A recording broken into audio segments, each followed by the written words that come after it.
rated M for mature audiences. The views and opinions expressed on this show are those of the speaker and do not necessarily reflect those of the PFC Entertainment Network or any of the affiliates that make this show possible.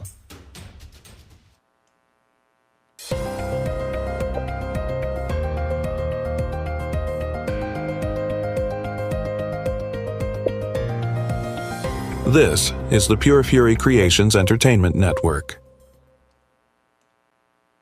On tonight's show, we will look back on a disappointing week for the Red Wings and the Pistons, a look at the latest roster moves in and around the NFL, and a preview of the Big Ten tournament. All that and more as the Sports Reel podcast begins right now.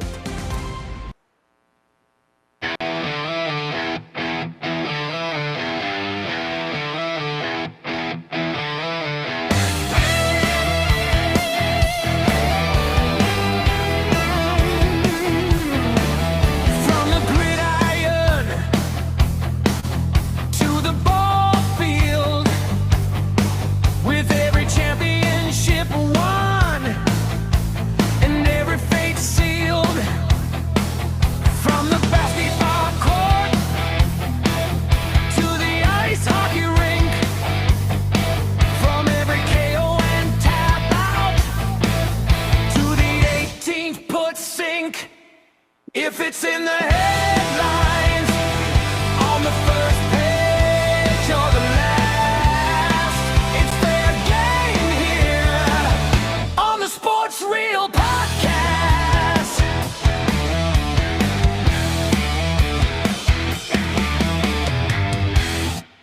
And we welcome you to the Sports Reel podcast, live on the PFC Entertainment Network. Along with Tim Sheridan and Eric Mendal, I'm Jason Clouse. We certainly appreciate you tuning in because the real reason why Tuesdays weren't invented is live on the air. Gentlemen, good to see you. We have some very special guests.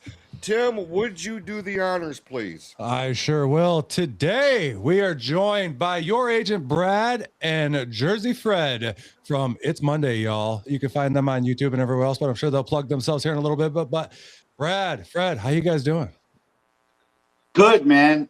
Still sunny out here. You know, I'm out here in San Diego, so it's always a nice day out here. Yeah, unfortunately, we're probably going to have to hear about that more than once, the fact that Jersey Fred is in San Diego. I do love the full disclosure and the rating that you guys post out, because I actually need that for Fred. YouTube doesn't allow me to promote some videos because Fred gets a little crazy. So I'm glad that you guys have some sort of restrictions. I'm going to have to consult with our attorney on that. Yeah. You gotta glad to be on though, boys. Because we get a little wild here sometimes. I'm sure you've seen some of our stuff. And this guy next to me, I got to go off on him occasionally. Yeah, get him with golf clubs. Yeah, I've hit him with golf clubs. I've done a little bit of everything, but yeah, you know, like we pretty much say it as we see it, and we don't give a fuck what we say. So yeah, there's no language barrier here. You know, like if you want to drop an F-bomb here or two, you're more than allowed to. So Fred, you can fit right in here. Yes, I like it. Yeah. So, Fred, you're in San Diego. Brad, where are you at? I'm actually in Rochester Hills. Oh, okay. All right. Yep, I'm not far from you guys. Very good. So we're, in this part of the country, we're getting ready for some pretty interesting weather, I guess. They're calling for some pretty severe storms rolling into the state of Michigan. Could produce some interesting events here overnight. So we're keeping an eye to the sky here this evening. San Diego, Fred. I mean, is that where you live? Are you out there visiting?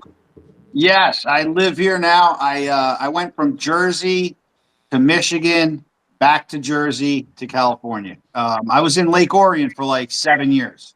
Okay. I'm not sure. Where are you guys at from there?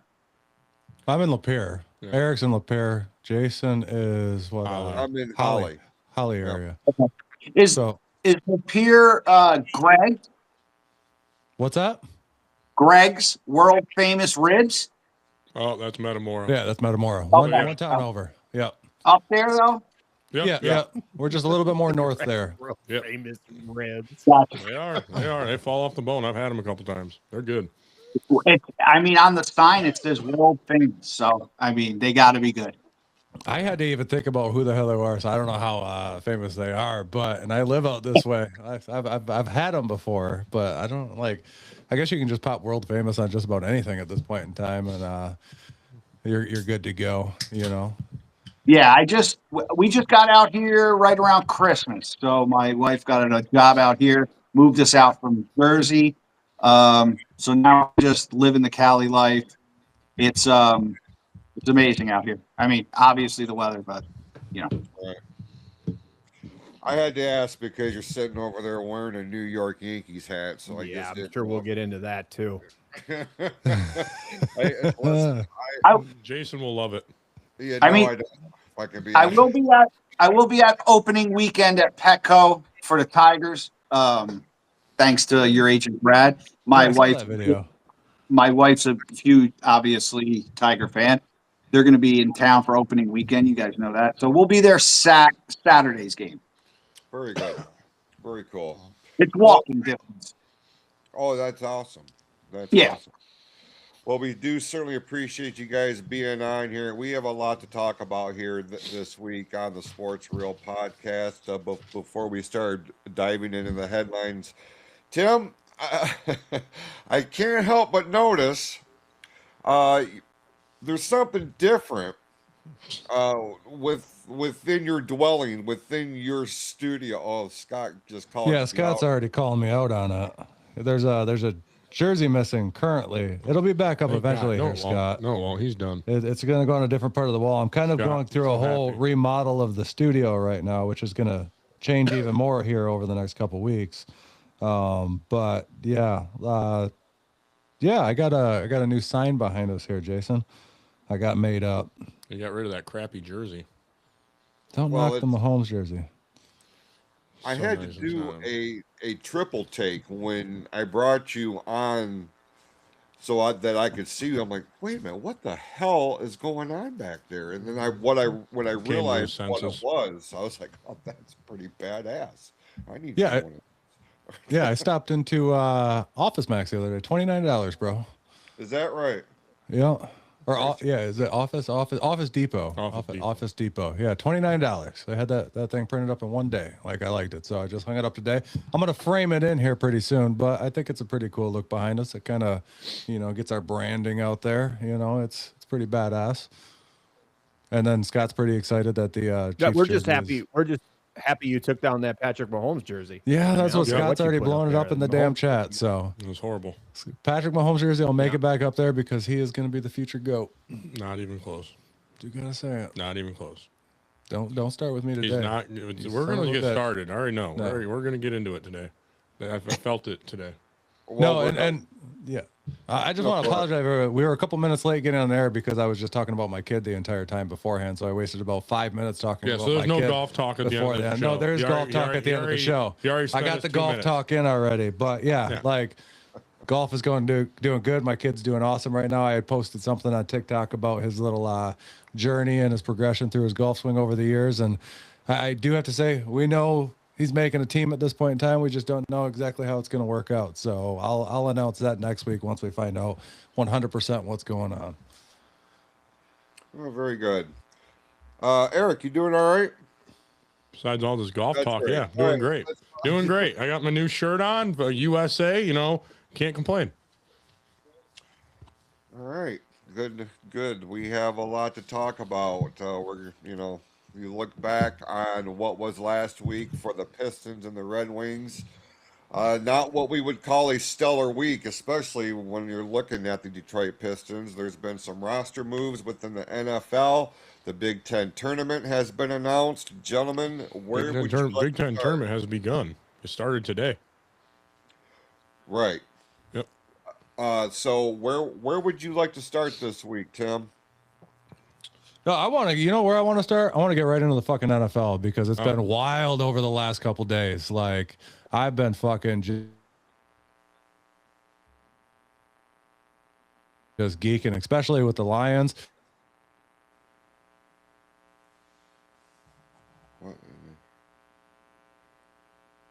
Tim, we're having some sort of.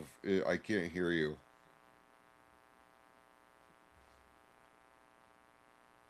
His whole thing is froze up. Run.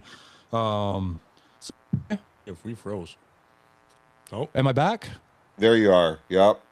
nope. Well, we froze for a minute. Yeah, no, that was on our end. I saw it come up. So yeah, we're gonna start right out into the NFL. We must be having some weird weather starting out there right now. So hopefully we can fucking keep going through this whole show. But I want to get right into it. I want to get right into the Lions.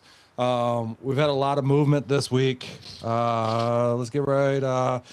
Just the people that we've lost so far. I mean, we've lost Khalif Raymond to the Bears. We've lost Anzalone to the Bucks. Roy Lopez to the Cardinals, and Meek Robertson to Washington. But the big news that we got, we finally signed a center. I know everybody wanted Linderbaum. Wasn't going to happen. That was a high price to pay, but we ended up getting Cade Mays, which is a solid center. Watching him last year with the Panthers, he did really well, especially for getting the majority of the starts last year. He actually came in as a fill-in and then finished out the season as the starter because he beat the starter out in that position. They got Larry Borum at tackle. I think he's going to be a depth piece. I saw that Malcolm Rodriguez re-signed today, so that's a pretty good thing. I've always liked Rodriguez. And then the big news today is Isaiah Pacheco, which I totally fucking geeked out for.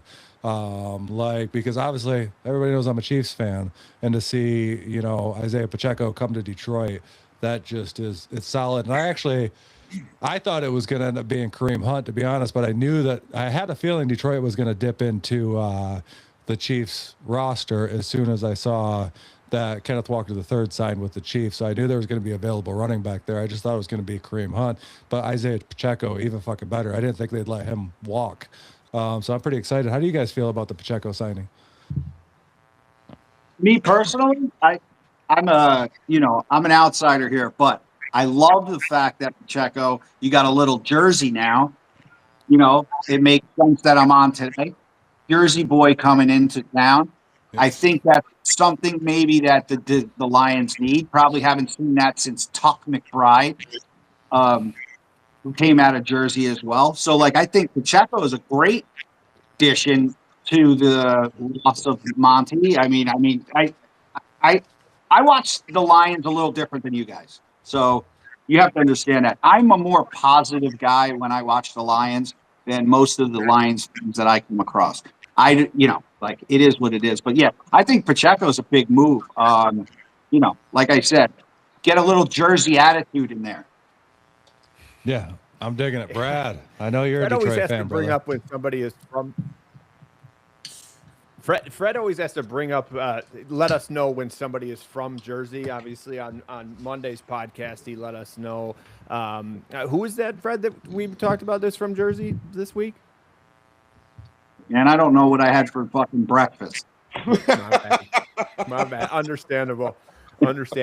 But no, I'm excited about the move. I am a big Lions guy. I've been a Lions fan my entire life. I was a season ticket holder for 15 years. And I'm excited about it. I think what happens as Detroit Lions fans, you see Lions fans get real emotional. Right. And I'm guilty of it, too. I'm not. It's a thing. We're diehard. The Demo thing. He's an emotion guy. We're spending a lot of money on him. Do I hate to see him go? Absolutely. He was a heart of the team. He was huge. But we had to move, just like the Taylor Decker move, man. They wanted to restructure. He didn't want to do it. I'm glad he left. I didn't want him to go. $20 million is a lot of money for an old guy like that. And his health was unsure. We didn't know what he was going to be doing. So, the goal is to get younger, get more fresh legs in the offensive line. And just like you said, with creating depth with Larry, obviously bringing in the center is huge. But I'm excited so far, man. Now it should be forward defense. We got restructured these 2-3 contracts that we have to with Goff, St. Brown, and I forget the third one that you'll probably see tomorrow. But yeah, I'm excited, man. I really am. I know a lot of fans out there are not, but take your emotion out of this. Take your emotion out of this and think long term, man. We really need to. We need depth, man. But if we can see these last 2 years, depth is huge. No, I'm 100% right behind you on there. And I still think, first pick in that draft should be something on the O-line. Like, I think that's the direction they're going to go, because letting Taylor Decker go, there's been a lot of talk about moving Panay over to that left tackle position, which I feel really comfortable with over there, because that's obviously Jared Goff's blind side. So you'd want your best tackle over in that position anyways. And I think Panay is athletic enough to make that adjustment. So I'm going to guess they're probably going to go right tackle in the first round. And then I think the rest of free agency, I think you're right. I think we should attack that defensive side of the ball. Because obviously we gave up some pieces there. We still need another edge rusher. In fact, Justin in the chat just asked who you think they should go after the next couple of days defensive wise. You guys got an answer on that one? Or at least Brad, because I know Fred's not as much of a Lions fan, but Brad, if you had to go after anybody right now on the defensive side. He's a little more tuned in than most. Well, Yeah. I mean, are you still? I mean, now that Max is off the table, is it Hendrickson still out there? Yeah, are you Henderson is still out there. Like, So I mean, I know Brad was at least big on Max and thought he was coming to Detroit. I mean, Henderson would be amazing opposite of on the other side. So I that would be cool. I don't know really what your weaknesses are. I know last year you guys had some troubles, or what I heard is the whole secondary. All year I heard about that. So I mean, Hendrickson would be the guy if you want to go defense. If that's a possibility, I don't know. yeah, word on the street is he wants a lot of money. Henderson for sure is the guy. Yeah, but yeah, that's the thing. Like, I just don't see us wanting to spend money. And we're shoring up some of these contracts, and the restructuring will help. But look, I'm not a cap guy by any stretch of the emotion, the stretch of the imagination, and I'm not a salary guy. Like, I don't understand it, But I do understand the fact that we just don't. In Detroit in general, because I know we're going to talk about the Pistons, and I have some issues with the free agency there. We're going to talk about the Tigers. I have some issues with free agency there. I just feel like we're so, like, I don't know. It's like we don't want to go too crazy, but we don't want to do too little. We just kind of stay in the middle, and that's just frustrating as a fan. Like, if they made that move to get him, that would be awesome. I just don't see him doing it. I don't know anybody else that's out there off the top of my head that would be beneficial, but I just hope that free agency would be nice to have another safety, a defensive back, obviously with Brian Branch being hurt, and who knows when he comes back. I know you guys spoke last week about the Kirby Joseph situation, which is just like mind-boggling. I'm kind of I think Tim said it last week. I'm kind of in the boat. Like, I wouldn't be surprised if we don't see him again on the field. That's what it sounds to me. I mean, there's such limited news, so it's got to be defensive, defense linebacker and backs. I mean, we defenses, we have to do something, man. Yeah, and I've gone over this a bunch of times, and actually Scott just brought up a good point. He said maybe Bosa would be a more realistic option. Henderson wants too much money, so Bosa could be an option. I think he's a free agent right now, and I don't think the Bills have re-signed him yet, so he could be a solid pickup to kind of help. But I've also been a fan of Muhammad. I thought he did amazing last season. I think he ended up with 11 or 11 and a half sacks. He looked good, and I don't think they utilized him enough. He wasn't out there enough. He could have probably ended up with more. And that's probably because Hutch was taking a lot of double teams, so it left him the option to get in there a lot more. But he was solid in that position, and I think we could get him cheap enough to keep him. So I wouldn't worry about that. But, yeah, like, I think safety is an issue because we don't know about Kirby right now, and that hurt us last year because I've said this a million times, Kirby's a ball hawk.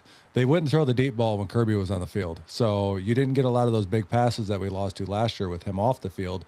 And, linebacker, I've said this before too, like I would like to see them kind of structure our linebacker core kind of the same way that Green Bay did. Green Bay's linebackers, they're fast. They're on the ball now. They can, somebody can jump off, get into coverage, with those slot receivers, and they didn't let a lot happen. There was a lot of speed with those linebackers, and we just didn't have that, and that's why I was okay with Anzalone going, because I love Anzalone. We all love Thor. You know what I mean? He was a captain. He was a leader of this team. But at the same time, he's older. He's slower. You know what I mean? He's great at stopping the run, but he couldn't do much, you know, to stop the pass, and they kept trying to drop him into coverage, and he was getting beat left and right. So we need somebody with speed there. And we have Jack Campbell. Jack Campbell's a very similar player. You know what I mean? Him and Anzalone were like a mirror image of each other, the way that they played. You know, they're both great at stopping the run, so we don't need two of those guys.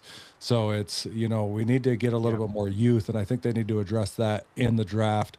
Also, you know, if we could get corner. Obviously, we lost Amik Robertson this week, and I was so up and down with him. Like, he had the one really good game against Justin Jefferson, you know, that won us that division 2 years ago, that he just shut down Justin Jefferson. But he was, you know, last year he was up and down. You know, half the time he was getting beat and I was getting pissed, like constantly. You know, he was getting beat. He was just getting beat left and right. And it was like, you're better than this. You know what I mean? So I'm glad that he went somewhere and he got signed, you know, but no, Dave, I do not hide stats in my beard. Like, I got a paper right here. Like, stop your shit, Dave. Justin brought up Dre Greenlaw. That would be a nice pickup too. I got Jason over here dying because Dave's talking shit in the chat. Yeah, it's not against me. yeah, but yeah, I think the secondary is the biggest concern, you know, to me right now. I think they almost got the offensive line shored up. You know, they're close, and I think that'll come in that first pick of the draft. Like, I think right tackle is the move to make in the draft. I like our center. Obviously, you know, right guard, left guard, good. We're good there. You know what I mean? Like, Ratledge did amazing last year, and he only got better throughout the year. So I'm pretty happy there. And I think that offensive line with, you know, a good draft pick is going to be good. And after that, just attack defense. Running back, you know, we were worried after Monty left, and I think they scored huge with Pacheco. Pacheco's another one. Everybody's just talking about speed, but I've been following Pacheco since the beginning of his career, obviously as a Chiefs fan. And this guy runs with power. He runs downhill. Like, it's hard to stop him, and he's got speed. You know what I mean? He doesn't have as much power as Monty, but he knows how to, you know, he knows how to make shit happen, and I'm super happy about that. And he does have power. He bullies people, so I'm excited as long as he can stay healthy. No, Dave, I don't have any Taylor Swift merch in my hat, and I almost wore the Swiftie shirt today, brother. Like, I almost did, but it didn't happen. You know, like, I should have did. That's funny because actually a fun fact for you guys. Fred is an actual self-proclaimed Swiftie. He wishes he was on the Eras tour himself, but so you guys do have that in common. Yeah. I do have an interesting take that a lot of people are not going to like, and there's a reason behind it. And I'm a JMO guy, right? Okay, I think he's a phenomenal athlete. If we are going to go, we already said it, we're all in on Jared Goff. I've been clearly outspoken with my thoughts on Jared Goff. I'm okay, right? I'm a Stafford guy from day one, and I think JMO is underutilized in this offense. I know that sounds crazy, but Jared Goff doesn't have the arm to make JMO the person that he could be. So my thought is, use him as trade bait. He's a great receiver for a better armed quarterback, and free up some money that way. I think we signed him way too prematurely.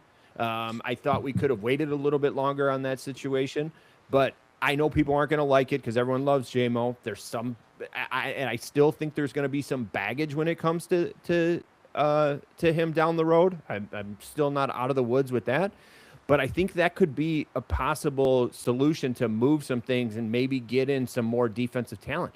Our receiver room is stacked. It really is. And with the quarterback that we have, I just don't think JMO's the guy. You know, we don't throw the ball over 30 yards. You know what I mean? He only catches the balls on quick slants. Now, we have guys like Tesla. We have guys like St. Brown. And we're good there. And I know a lot of people aren't going to like that take, but it could be a good option.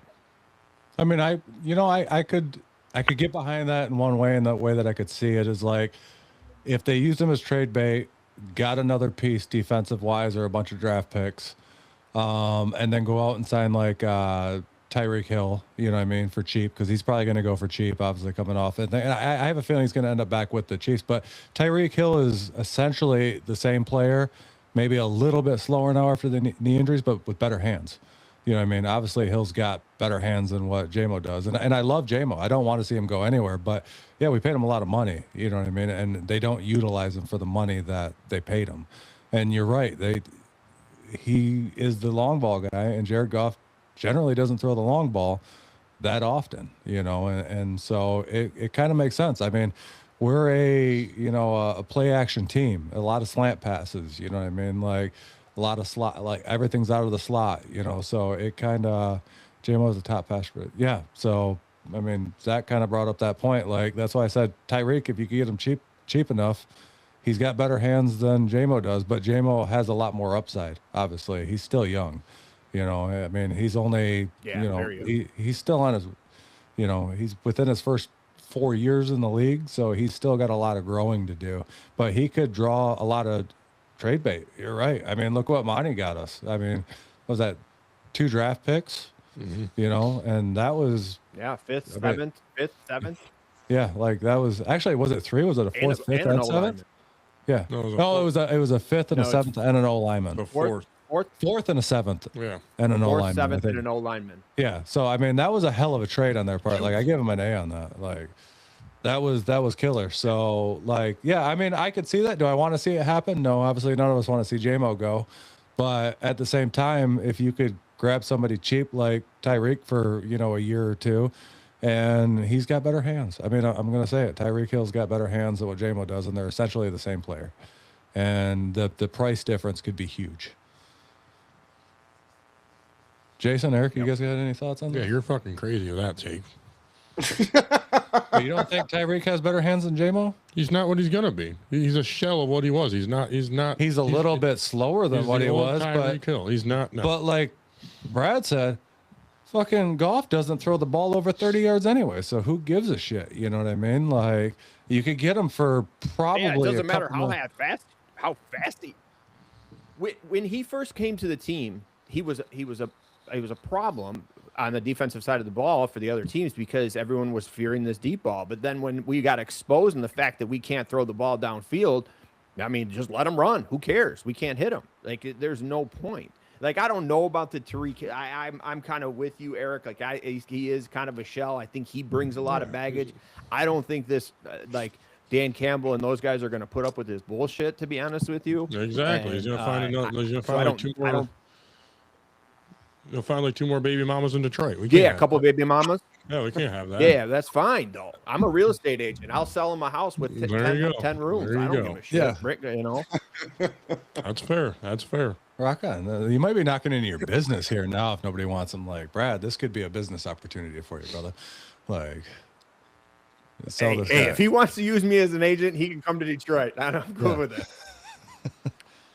No, I get that he's probably a shell of himself, but I'm just looking at a similar player. Obviously, doesn't have the speed of what he once had, but he's still going to be super fast, and his hands are good. He does come with a lot of baggage, though. You know what I mean? But then again, most fucking star wide receivers do. I mean, look at the A.G. Browns, the Diggs. You know what I mean? All these guys, they all come with baggage. What is it up with wide receivers and baggage? Like, to be honest, like, why do the star wide receivers always have to? Is that Just ask Fred. He's a Steelers fan. He knows about A.J. Brown. And then we kicked the shit out of DK Metcalf. One of the guy at the blue hair did. Yeah. The lady in the blue wig. I mean, AB from AB to Pickens. It's like, I mean, the Steelers have been through that. And it seems like a lot of the drama has come away from the quarterback and onto the receiver in that type of player. Jason, give us your thoughts, man. You've been sitting back all quiet. No, man, like, I'm just trying to make sure everything is up and running and still running because I'm getting like power surges around here. Like, my lights are flickering and shit, and I'm over here like low-key panicking. Like, please do not. Please do not. Hey, we got an hour and 26 minutes. It's just got to last that long, brother. For real, bro. Like, let me just get it into the system, then you can do whatever the fuck you want. I don't even. No, I'm of the similar mindset. We do not need Tyreek Hill here. No. We do not need anybody that's going to bring any kind of drama to disrupt the camaraderie and the overall that cohesive unit feeling that the Detroit Lions have tried to build within. We've talked about it time and time and time again on this show, where the Detroit teams have. It doesn't matter what sport we're talking about. The most successful teams are those who are just, I mean, they're one solid unit, not one above the other. And the drama, the overall drama, was at bare minimum.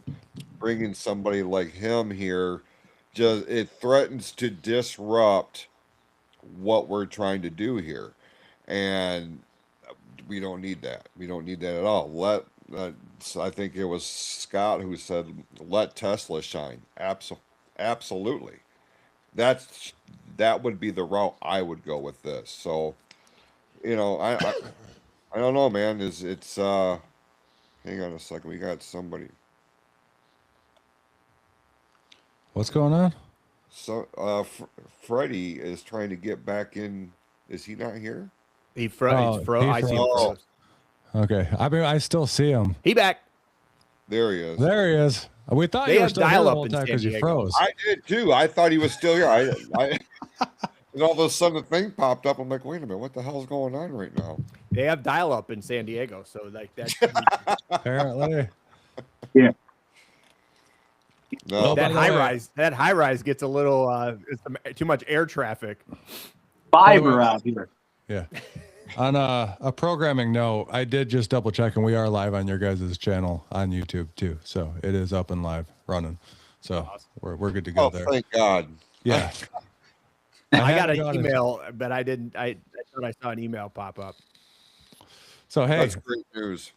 you know what's exciting about that is Jason knows how to do that now. So that's something that we can use in the future too. So beautiful. I dig it. Yeah, for sure. That's good to know. Good to know. All right. Anything else NFL related you would like to? I mean, the other thing I just want to check on, I wanted to just, I want to know. Go ahead, Brett. I want to know what's Fred's thought on if Aaron Rodgers is coming back to Pittsburgh. We're over here just on pins and needles, man. Are we gonna have to wait till August to find out? Like, I mean, chill, Will. What are you gonna do, bro? Unfortunately, I think Rodgers comes back. It's going to be the same shit. It sets us back another year from getting a quarterback. I'm not. I cheer for the guy. I don't like the guy, but it is what it is right now. I thought that if he doesn't come back, it would be fantastic because it's time. We need to move on from the Ben days.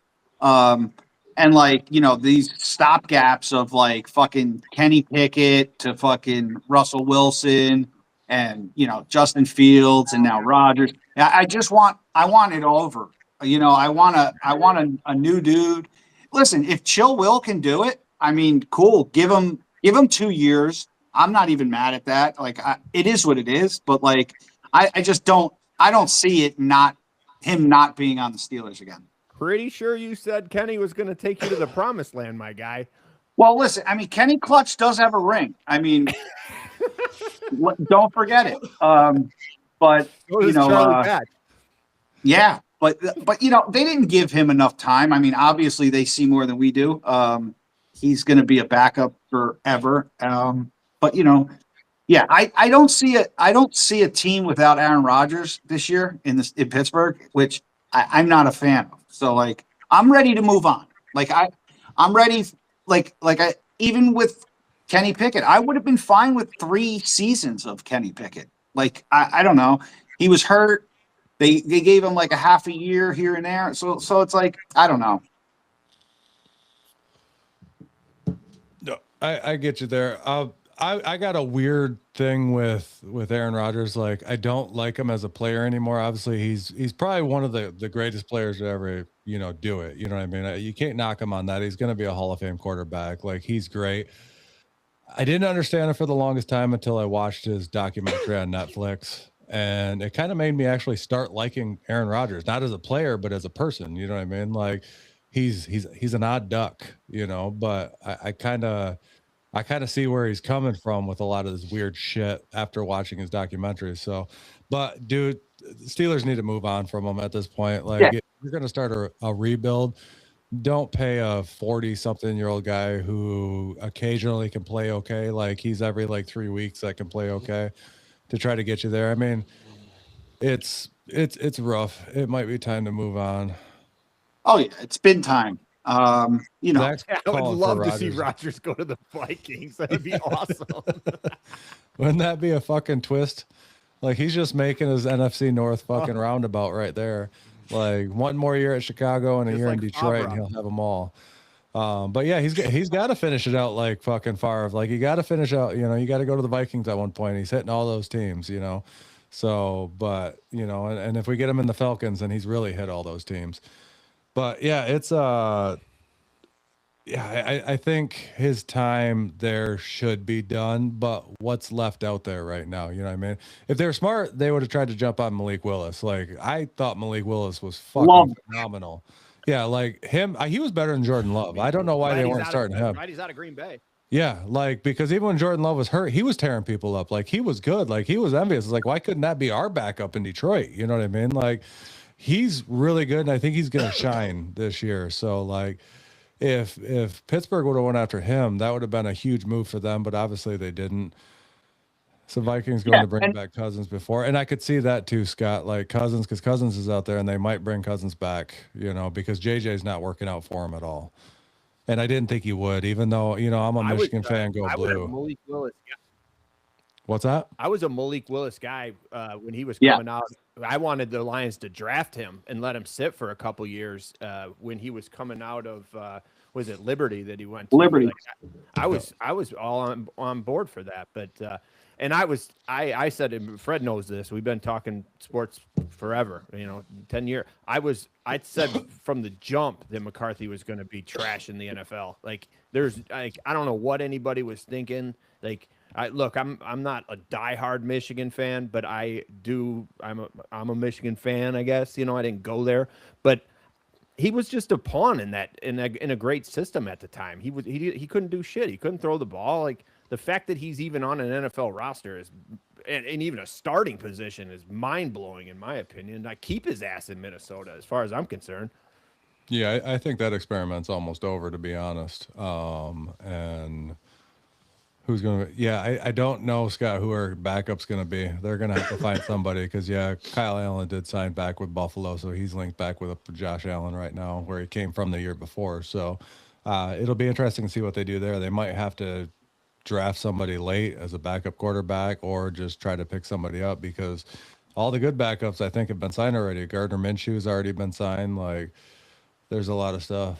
What does Zach say? He says, guys got to calm down on Malik. He's a cool story, but we know not like I'm sorry, Malik. I watched him play, Zach. Like Malik's legit. Like he's good. Like he scared me more than Jordan Love did, you know, going against Green Bay. So, and we've had frickin' Green Bay fans on this who liked Malik more than frickin' Jordan Love. And they would have been smart to run Malik out there a lot more. Like he's really good. But before we move on from the NFL, because I know we're on a time thing here, I just wanted to touch on my Kansas City Chiefs because we did sign Kenneth Walker III, which is fucking huge. That's amazing. Coming off a Super Bowl, the guy's a machine.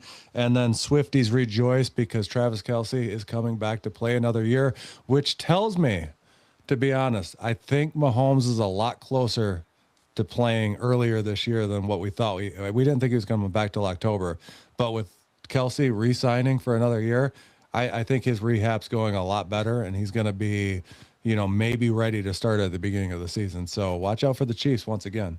You know, we lost some, some pieces in that defense, but Spags always builds one hell of a defense through the draft. It doesn't matter who it is.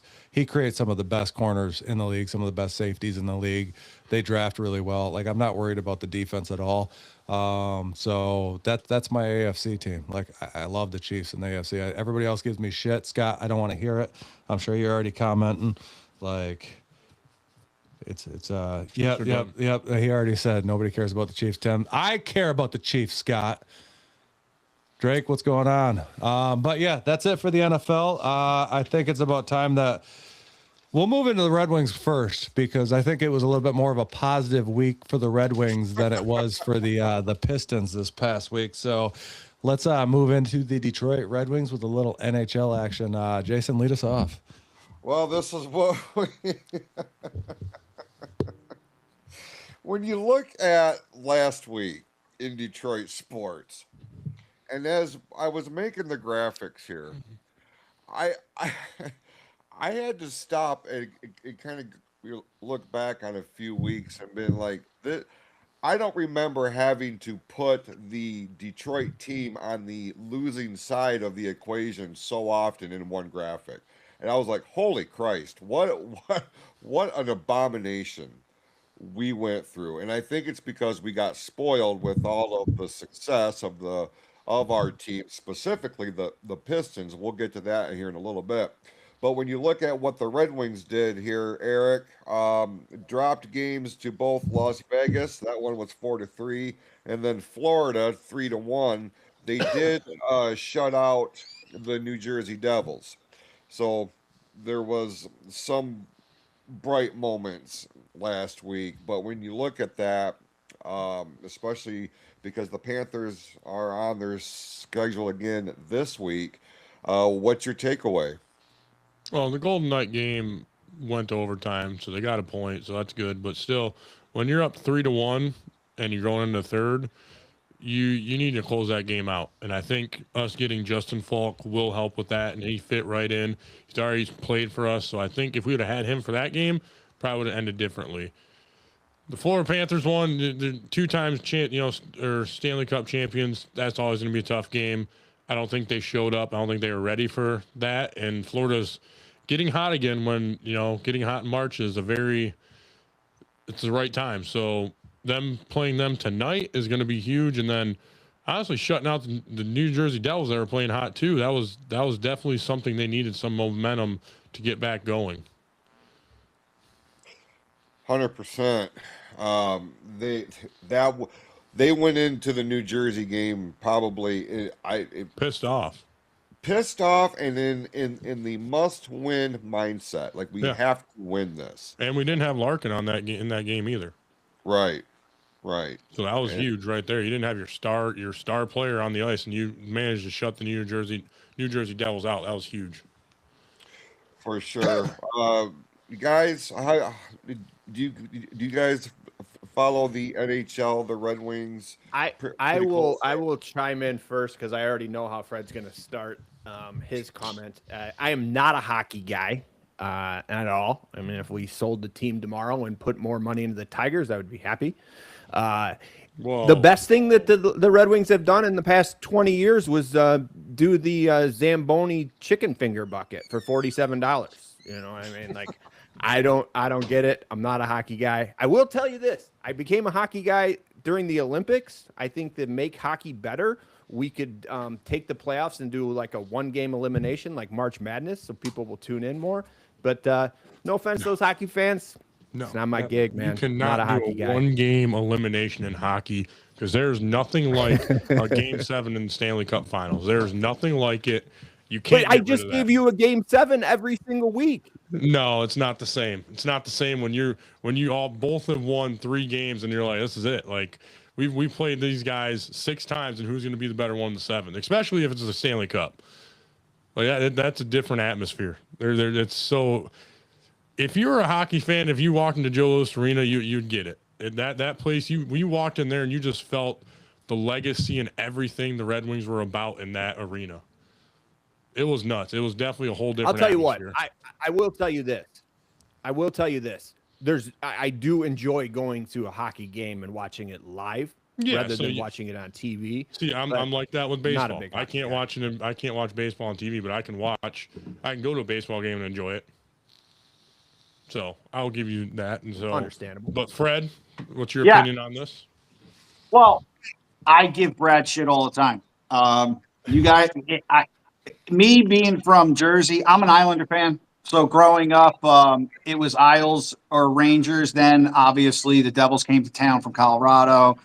If anyone is 40 years or older, is probably not a Devil fan technically, because of when they came to town. I'm an Islander fan, but I love Detroit. Hockey Town, USA. I tell Brad this all the time. He tells me it's not Hockey Town, USA. I still consider it Hockey Town, USA. You're full of shit. You don't think it's how you just say that shit to piss me off. No, it's Hockey Town, USA. I think that my take on the Wings this year, I think they finally make the playoffs in the last decade. The problem with that division is it's crazy how that division is like Buffalo is hot. They win 7 in a row or whatever like that. And like you still have Boston lurking around, like Florida getting hot. And I don't think that they may drop below the 3, but I don't see like a Columbus making it into, if you look at the wild card slots, I don't think Columbus makes it over the Wings. So I do think that the Wings make the playoff. If they don't hang on to that 3 spot, they're definitely one of the wild cards this year. There's 18 games left or something like that. I don't see it being a problem. I think it's going to be it's amazing for Detroit to get the Wings back in the playoffs. The playoffs are always as an Islander fan, I always like the playoffs with Wings. I hate Boston, but I like them in the playoffs. I like the Rangers in the playoffs. I like that. So to have the Wings back in the playoffs, I think is good for hockey, not just for Detroit. It's good for hockey. I couldn't agree more. What's that? I could not agree more. Having the Detroit Red Wings in the playoffs as one of the marquee teams of the league, like that's important. It's important for the team. It's important for the league as a whole. Definitely. Yeah, I am 100% on board with that. Tim, were you about to say something? I didn't mean to cut you off. No, you're fine. I actually think I cut you off. But yeah, I think it's important this year that they make it to the playoffs. They need to. It's a pivotal year. It'll be 10 years since they made it, and if Yzerman is, he's under some pressure right now to at least make the playoffs. And I think making the playoffs this year would be a successful season. Do they have to win it all? No. You know what I mean? They're still in a very long rebuild phase. You know what I mean? And I think Eric's brought this up a million times about how he's doing it a little bit different. He's doing the slow build that's going to make the Red Wings relevant over the next, 5-10 years compared to, just now. So I think making it to the playoffs is the biggest goal. I think they have to make the playoffs this year. If they make the playoffs, it's a win. I don't think they have it in them, and hopefully they can keep holding us out, because March tends to, over the last few years, not be a good month for the Wings. No. And so far not looking too good for the Pistons either, but we'll get to them in a minute. But I think that's the most important part. Just this year, Yzerman, you made some moves. You actually, did some shit in free agency this year, which I was surprised about, because he didn't do that last year. So I think they're kind of making some moves to just kind of push into that direction, and I think it's could be fine. I will say this too, to your Joe Louis comment too. I mean, I'm a sports junkie, and as a hockey fan, when I moved out there, I went to Joe Louis Arena. I saw the banners hanging up there.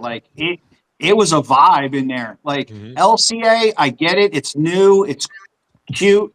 But Joe Louis was I was in heaven, and I just respect hockey and respect sports. So I thought it was amazing in there. Joe Louis, man. And then, me and Brad went to an LCA game together. We left after the second period because we already hit the over, but it was still a good time. But that dinner we had down there at the Cuban place was the best part of the whole thing, and we won that over bet. And we hit the over, so we got to eat at Vicenti's, and then went over there. I believe they were playing the Stars, and over under was 5.5. It was The Stars made it 4-2 with like 5 minutes left in the second. We hit and left. So it was a good time. But compared to Joe Louis, LCA is not, it's not the same. It's totally different. No, I feel you there. We keep on, Zach keeps on popping up in the chats, and he wants to ask Freddie what he thinks about John Spano. Listen, man, he put together a good team for now. Are you talking about John Spano? Yeah, that's what I said. Yeah. With the legal issues? Is that what you're talking about, Zach? See if he pops back up here real quick. He's asked twice now. That's only why I brought it up. So he really wants to know your thoughts on it. Well, So in that thing, just as a shout out real quick too, we got Cody from Catching Up with Cody and Vinny from Just Another Sports Fan over in the YouTube chats right now, chatting it up. So what's going on, guys? We got them back at the end of the month here on March 31st. We actually got Cody in studio and Vinny remote. So we're going to have a little three-way mashup between the Sports Reel, Catching Up with Cody, and Just Another Sports Fan coming up March 31st. Zach came back. He said John Spano, the fraudster. So I'm assuming that's what he's talking about. Well, so like allegedly. So I'm from Jersey, so you got to watch your words. But yeah, no, allegedly he scammed the whole league. Really was pretty crazy though. Crazy story if you really look into it. I mean, douchebag, but like I don't really talk any legal matters on here without my lawyer. So allegedly he was a fraudster. Yes. And I'm not familiar with the story. What's well, sounds he like got cool a guy to bunch. me. He bought the team with no money. It was kind of cool. The Islanders were the fire fest of the NHL for a second. I'm gonna have to look into that story because that kind of sounds interesting. Yeah, So I've never heard that story. I didn't even know who the hell he was talking about. That's why he brought it up twice. I was like, I gotta ask. And I mean, to be honest, if it happens anywhere, Long Island, perfect. I mean, you couldn't have picked a better place. Like, if it wasn't in Jersey, it was definitely going to be in Long Island or Manhattan. So, like, we created corruption. So, like, the loophole, aka. So, but yes, it was a weird time. It's a great story, and if you look into it, it was pretty crazy, though. Jason, you know anything about this story? I've heard a little bit about it, but I know the gist that this dude wound up buying.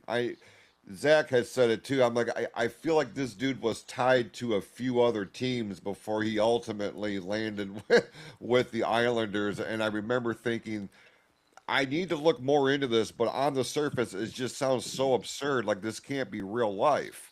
But apparently this is real life. Like, the dude essentially bought the team with no fucking money. And it's like, It how sounds like that show on Netflix. I forget which one it was where the girl was running around. What was that? Yeah, that was on like was that on like Hulu or something? She was in Manhattan. Yeah, and she's just buying up all this stuff with no bread. Love it. Yeah, well, anything goes out there. Zach kind of fills in. He said he got an $80 million loan from Fleet Bank based on fraudulent claims. He was trying to buy, or he's trying to get a new arena built to skim off the top, and no one would have ever known. Like, so, okay, so he just got an $80 million loan. So, I mean, he had money. He just didn't have anything to actually back it up. So he just faked some shit to make it happen. He forged signatures. He pretended to be worth hundreds of millions. The NHL thought the Islanders were doing the diligence, and the Islanders thought the NHL was. I mean, this sounds like an American success story to me. Sorry, beers are catching up now. So yeah, I mean, beer, like that don't knock this guy. Like, he came from nothing to the top. Like, why aren't we celebrating this guy? Like, respect the hustle. Like, respect it. Like, I think a lot of people thought he was doing well in the East Coast. I thought he was more like a hometown hero to some people. But it didn't work out in the end. Allegedly, Yeah, he's like the Yeah. Bernie Madoff of hockey. Yeah, I'm digging this. Like, I like this story. He said, watch 30 for 30 Big Shot. So there's a 30 for 30. I'm gonna have to check this shit out. I'm gonna put that on my list because this is I'm on this it. is an American success story, and I want to watch this shit. Other than that, are we ready to move on to the Detroit Pistons and their not so good week? Well, let's just yeah, we will, but real quick, Oh, we let's got to look cover at this week. what the Red Wings are looking at.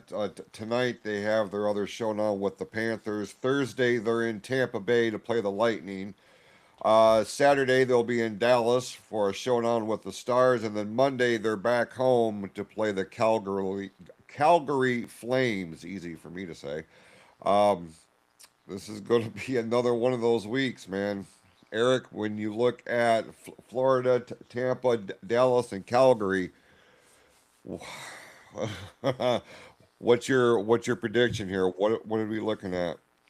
Yeah, you at least gotta go 2-2. You gotta go 2-2. It's gonna. If you lose the first two, you gotta bounce back against the Stars and the Flames. You have to, because the Panthers were tough when you played them last time, and you got to play them again at Florida. So it's gonna be tough to win down there. And Tampa Bay is Tampa Bay. So you gotta go 2-2. At least you gotta get 4, maybe 5 points out of this to stay in that third spot, so you don't get knocked out. There's only so many games left, and yeah. Freddie, you look at the schedule real quick. Is there one game that stands out like that? This is the must-win game of this portion of the schedule. Those two games in Florida, I mean, come on. You got to win one of those two to start. And then I'm counting on them to beat the Flames at home. So like if you can split the Florida Tampa game, like you have to win one of the Florida games. Dallas, I mean, on the road, three in a row on the road's not ideal. Especially with the week they had, and like what's going on right now. It's not. It's a tough time right now for the schedules. That three games in a row sucks. And two against Florida and the Lightning. I mean, dude, you got to split that though. I wouldn't be surprised them coming home and beating Calgary. I'm more confident in that. Yeah, I am too. They went to split Tampa Bay and the Panthers. You're absolutely right. That is crucial. That has to happen. They can more or less tank out the rest of the week, and they could look on that and be like, okay, it wasn't great, but it could have been a whole hell of a lot worse. This keeps us in the conversation among the elite teams in the Eastern Conference. And Eric and I have sat here and talked about what an adjustment it has been for the Red Wings moving from west to east, and just the level of competition. Because they were the darling team in the Western Conference for a long time, and they just haven't been able to gain any kind of real sustainable traction since moving to the Eastern Conference. So that's why Tim said earlier, making the playoffs is a must this year. It has to happen. Enough time has lapsed. They have to at least make the playoffs. Could not agree more. Yeah. All right. We will move on to the association of the National Basketball Association and the Detroit Pistons. Holy hell. I think we were all off this last week on our calls. Holy shit, what a bad week. It was terrible. Last Tuesday night, they dropped one to Cleveland, 113-109. Thursday, losing to the Spurs, 121-106. Saturday, lost to the fucking Brooklyn Nets, 107-105, and then dropping one to Miami, 121-110. I said earlier in the broadcast when I was making these graphics, I have never made a Pistons one that had the Pistons on the wrong side of the result quite like that. That was In terms of the 2025-26 season, the worst week for the Detroit Pistons. It was an abomination, Tim. What was your takeaway here? Well, it was a bad week.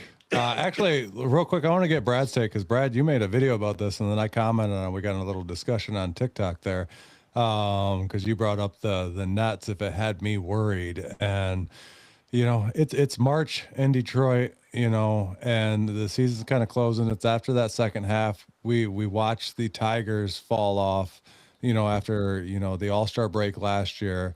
We're coming out of the All-Star break for the NBA this year. They had a couple good games after that, but now they're, that's scary. Do I think they can bounce back? Sure. We're dealing with a few injuries right now. Thompson's still out. There was conflicting reports whether or not he broke his ankle or sprained his ankle. He's day by day, and that's a big, piece of the defense that we need on that team. And he's been missing. But Brad, what's your take on this? Breaking news. Lions have their backup quarterback. They signed Teddy Bridgewater. Oh, we got Teddy Bridgewater back. Teddy Two Gloves. Yeah, I love fucking Teddy Two love Gloves. that. I love Teddy. That's awesome.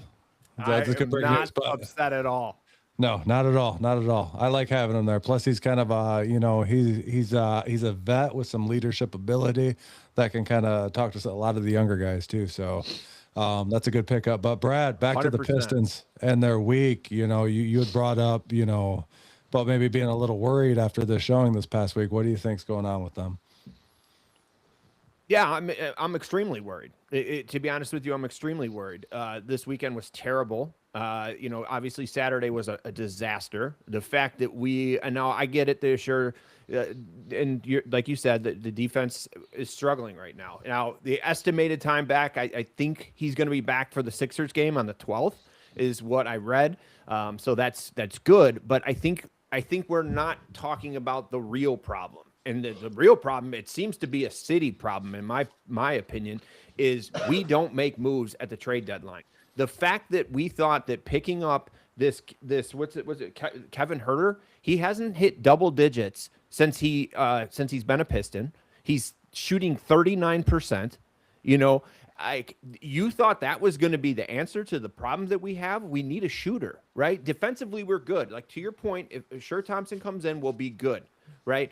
But the fact that we didn't address the shooting is mind-blowing to me. Like, why not make a move? We were on such a heater, and when we were talking, we had a basketball coach, my buddy Jimmy Nelson, on there, my son Christian, my son Dax, who's watching this right now. Like, they're big Piston fans. And Christian said from the jump, like right out the gate, he thought Cade was going to be a MVP. I looked at him sideways like, you're crazy. I just think that the lack of movement on the free agency side in this city in general is absolutely ridiculous. Like, I feel like, like you guys said about the Red Wings, and I don't know enough about the Red Wings, but like, let's build this team for 5 years. What the fuck are we talking about? Let's build this team for right now. Like, let's go all in. Like, now to beat the teams in the West, like, shit, dude. If you watch that San Antonio game and you watch Wemby, and I got hammered on TikTok saying that he was probably one of the most game-changing players I've ever seen. Now, I'm a Jordan fan from way back. Like, I know what we see on the floor when Wemby's on the floor is wild. Every single person in the back of their mind is thinking about where Wemby is on the floor, right? On the defensive side of the ball. It's crazy. But the fact that we didn't go out and make a move and pick up a better shooter to help it out, like, Duncan's a good player, right? Okay. He had 3 points, I think, against the Heat. I don't get it. I don't understand. Yeah, I'm worried, man. I really am. Can we turn it around? Of course we can. I do think we'll come. Freddie and I talked about this week. I mean, are we even going to get the 1 seed? And that's still, up in the air. And it really depends on who we play in the first round. But I don't think that this team has made any strides going forward until we make it past the first round in the playoffs. That's hands down. We lose in the first round, it's same old shit, in my opinion. Like, I just think Cade needs one more piece to the puzzle, and we're not doing him any favors right now. No, I can get behind that 100%. I said it before the trade line, they need a shooter, and what they got. I was hopeful because I'm always Mr. Positivity, you know what I mean? But it's not working out. But Eric brought this up with Wemby here, a week or two ago? How, you said that he might be the Pistons' kryptonite. Yeah, Like, because the Pistons mainly get their points in the paint, and he defends them in the paint. They don't have shooters on the Pistons. Wemby's so long that you can't get anything in the paint on them, and that's how the Pistons. That's their bread and butter. So even if we do get the 1 seed, or you if we can't do get anything on the elbow. exactly, yeah. So even if we get the 1 seed, if not, and we make it to the championship game, if we got to play them, I don't see us winning a game 7 against them. I don't even see it going to a game 7 because he's going to shut down that inside game, and that's all the Pistons got. They should have went and got a shooter. They should have spent some money at the trade deadline, not got that guy that hasn't done shit for us. And they fumbled here because this was probably one of their best chances to get that championship. I mean, I'm still hopeful. Because now you have Jason Tatum back, and the Boston's making a run now. Yeah. I'm still hopeful. Yep. I'm always, like I said, I'm hopeful, but go ahead. Yeah, I get the hopeful. I'm hopeful too. Like I want to see it, but the reality is starting to set in. To your point, Tatum coming back, Harden going to Cleveland, like, let's be honest, man, the West is just tough. The West is tough, and I just don't think our team is built to like, maybe go second round, something like that. But it's not built to be a team in the West. We're just not. Freddie, give us your takes. I mean, I think there's a couple good teams in the East as well. I mean, to say that, I don't know if, I know you're talking about the Spurs and the championship, and so I don't know if they walk through the Eastern Conference playoffs either. Like there's like Brad just mentioned, Boston's fucking scary right now. Like for them to play that well without him, I mean, sometimes when a guy comes back after this, they kind of fold. The chemistry's not there, but like, I mean, they're scary. Cleveland's scary. I don't like Orlando. I mean, these are weird little teams that I see are like, I think personally, and I'm a Sixer fan, so I'm a little biased on this. They never play full strength. So like that Sixer game that Detroit has, I think, is that Thursday? Is that Saturday? I think it's Thursday. Thursday? Yeah, they're going to be like Maxi's not playing, VJ's not playing right now, and B not playing. Paul George, still on mushrooms. But like that. I think with a solid lineup, I think the Sixers have a decent lineup on paper. I also think that Cleveland, Boston, the Knicks, I guess you can't count them out either. But I think the playoffs are going to be a lot tougher than you think about just moving them into the championship and who are they going to play in the West. I'm not sure it's going to be that easy. I think that they probably hold on. Hopefully they turn things around this week and they can hold on to the 1. I don't think there's a big difference with the 1 and 2 unless it comes down, unless it comes down to game 7 in Boston, then yeah, whatever. But the 1 or 2, no big deal. Like, I think that, and I mentioned this to Brad, I think that Cade took the Pistons to the next level. I understand that, a playoff series win is huge, and I think that's the next goal. I'm not sure it's like championship or bust, and finding out. Well, I mean, you were talking about who are they going to play in the West in the finals? Like, I mean, I never said championship or bust. I do. No, but you're putting them in the finals and saying if we play the Spurs or if we play Joker, Fred, that's over. Back to reality. Fast. Yeah, shit happens fast. I think it's going to be a really good.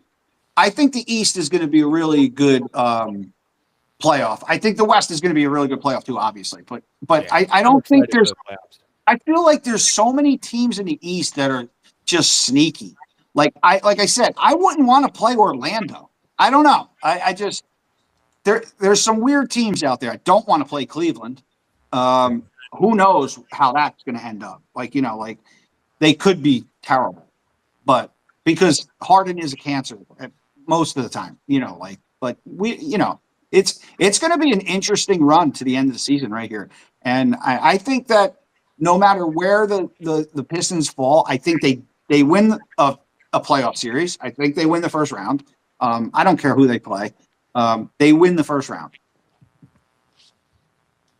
Jason, you've been holding back here.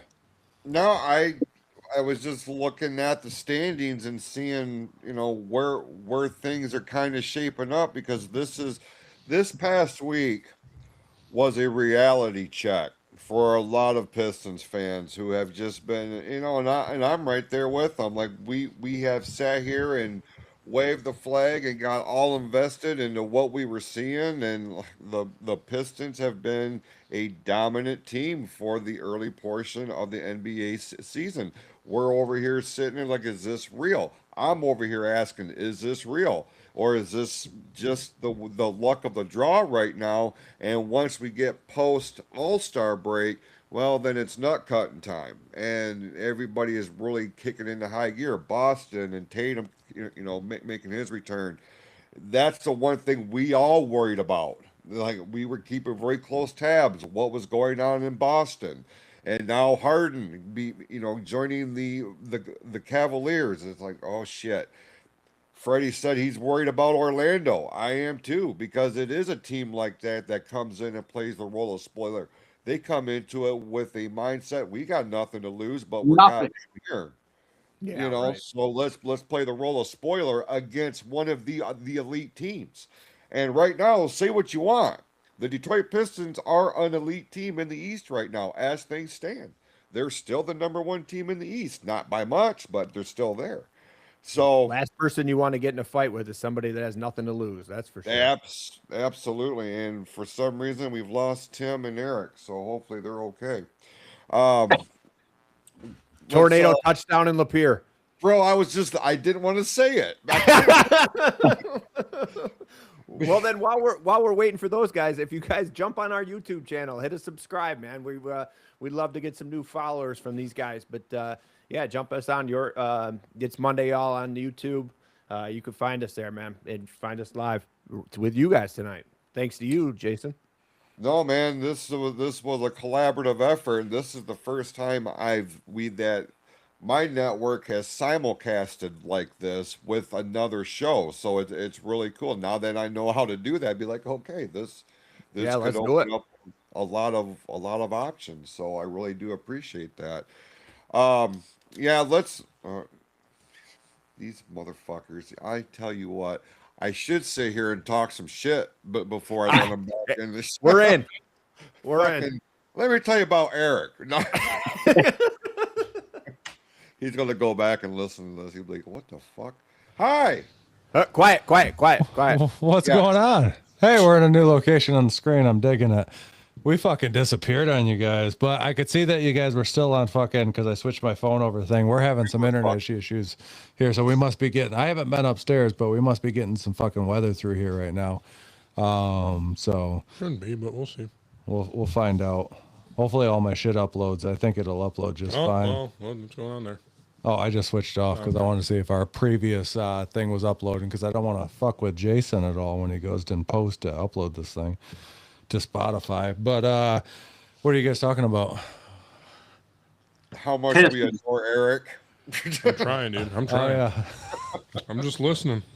No, we were just sitting here talking about the Pistons still remaining an elite team in the East, and I wanted to bring up the schedule for this week. It's not going to be a walk in the park by any stretch of the imagination. I mean, especially when you look at what the fuck happened the other day with Brooklyn. They're going to be in Brooklyn to play the Nets here tonight. Thursday, they will be playing the 76ers. Friday, showdown with the Memphis Grizzlies. Sunday, they're going to go up to Toronto and play the Raptors before heading back to Washington on Tuesday night for a matchup with the Wizards. So they're going to be doing a little globetrotting here this week. Listen, we're getting to a point and maybe Brad, you could speak on this. We're getting to a point now to where what was once looked upon as um, a night off, more or less, against your lower tier teams, like your Brooklyn Nets to some degree, your Indiana Pacers, the teams that aren't really going to be doing anything this year. But as we saw the other night, there is no game anymore at this point of the year where it's just going to be a cakewalk. What would you agree?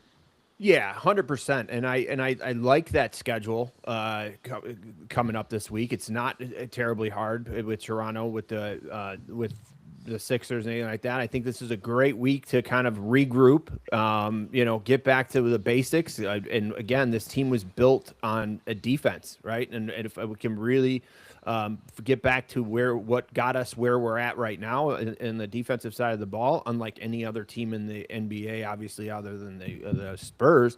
But I think it's a good week. I mean, with these teams right here, I think it's possible to sweep the week. It's definitely doable.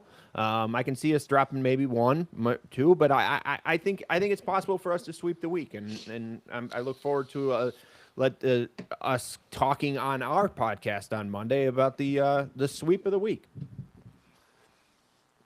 For sure, Freddie. What's your takeaway here?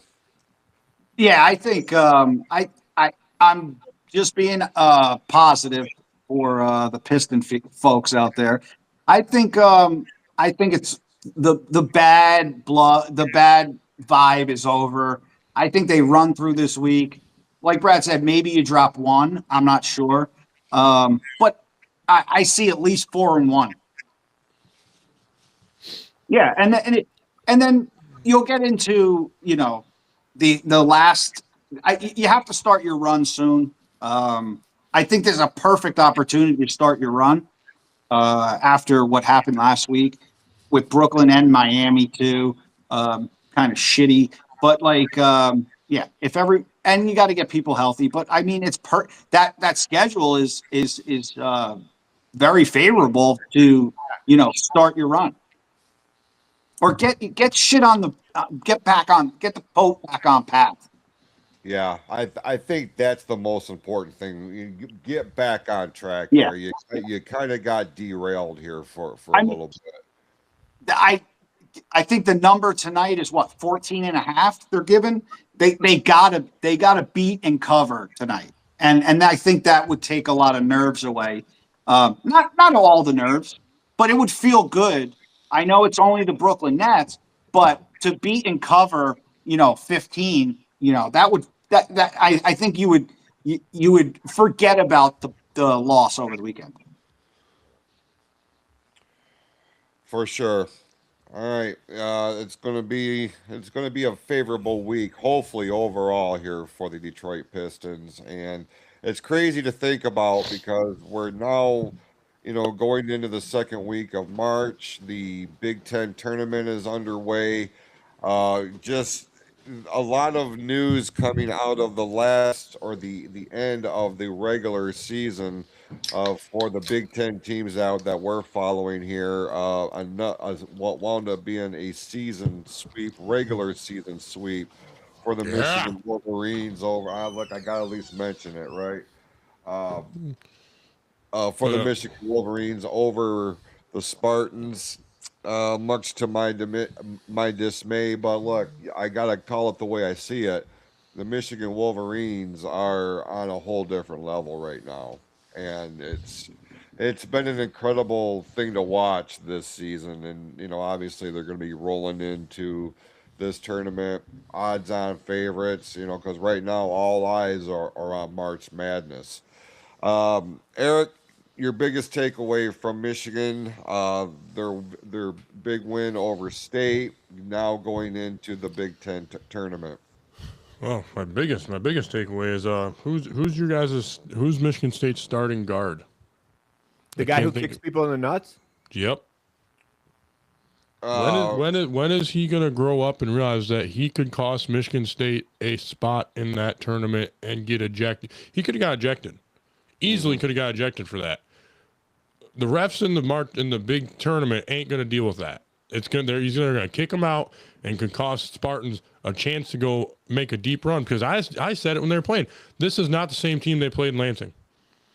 Tom Izzo has got that team better, and he's going to cost them a deep run in the tournament because he's doing stupid shit like that. You're on a stage, you're getting paid to play basketball at one of the best schools to play basketball for one of the best coaches ever to do it, and you're going to act like that. You need to pull your head out of your ass and really realize what you could cost your team if you keep doing that. What I got from Michigan winning is that, yes, they're on a different level, and Tom 23, can't think of his name right now at the moment. Brad probably knows it. I slipped my mind too. The one what's kid. his name? Fred, you know him. The dog? Yeah. Him. He's definitely leading this team, and if he has a good game, no one's going to beat them. Period. No one's going to beat Michigan if he's having a great game, and they're on a whole different level. They rebound. They can shoot from the outside. They can play in the paint. They have 3 good big men in there. Michigan's going to be, between them and Duke, are going to be the team to beat. Period. Yeah. I can see Michigan winning the Big Ten tournament. The only team I'm worried about is them facing Wisconsin, because they have lost to Wisconsin. Wisconsin's taken down a lot of good teams. Or if they run into State again. If Michigan and Michigan State play again in the Big Ten championship game, that could be one of the best games of the year, meeting for 3 times. But State's guard better pull his head out of his ass, and Tom Izzo better let him know it, because he could cost them something big this year. Because he's a good kid. He's just doing stupid shit. Totally agree. Yeah. I Go mean, ahead, Fred. well, Cadeau is from my hometown, another Jersey guy. Got to rep him. West Orange, New Jersey. Dude's a total stud. As for Michigan State as an outsider, Brad knows this.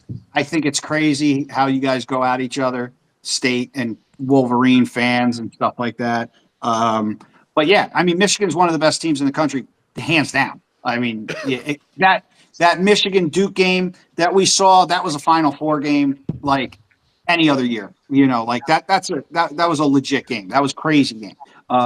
As for State, I would never count State out, never count Izzo out. I did see one thing about State, though. Now, I know they have some crazy traditions, but, there was a picture of someone dunking, and the kid on State was basically kissing the dude's nutsack. Now, is that one of, the senior... That's Robinson, and I don't think he's a senior.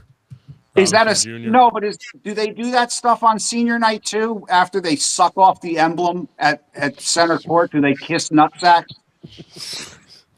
Jason, I didn't mute you. You muted yourself. Jason, that's a question for you. You being the in-house Michigan State fan here. So there's a little backstory behind this, and when the whole fight happened at the end of last year, and they were kissing the court and all this shit, Freddie came out and was like, I don't understand the sucking off the floor. And Freddie just got lambasted by Michigan State fans talking about the tradition and all this stuff. And so, I get where Fred's questions come from. Maybe there's some traditions that we don't know about at Jason, what's the tradition, man? I'd never heard of it. I'm not aware of such a tradition, if I can be honest with you. He doesn't want to admit it. No. What are you doing? Did you guys know it was Jason's birthday a couple weeks ago? It is not. It was not. It is not. It was. It's his birthday next week too. So. Oh, okay. I'm telling you, you guys are going to fuck around and you're going to bypass it. And then you're going to be mad at yourselves for being jackasses.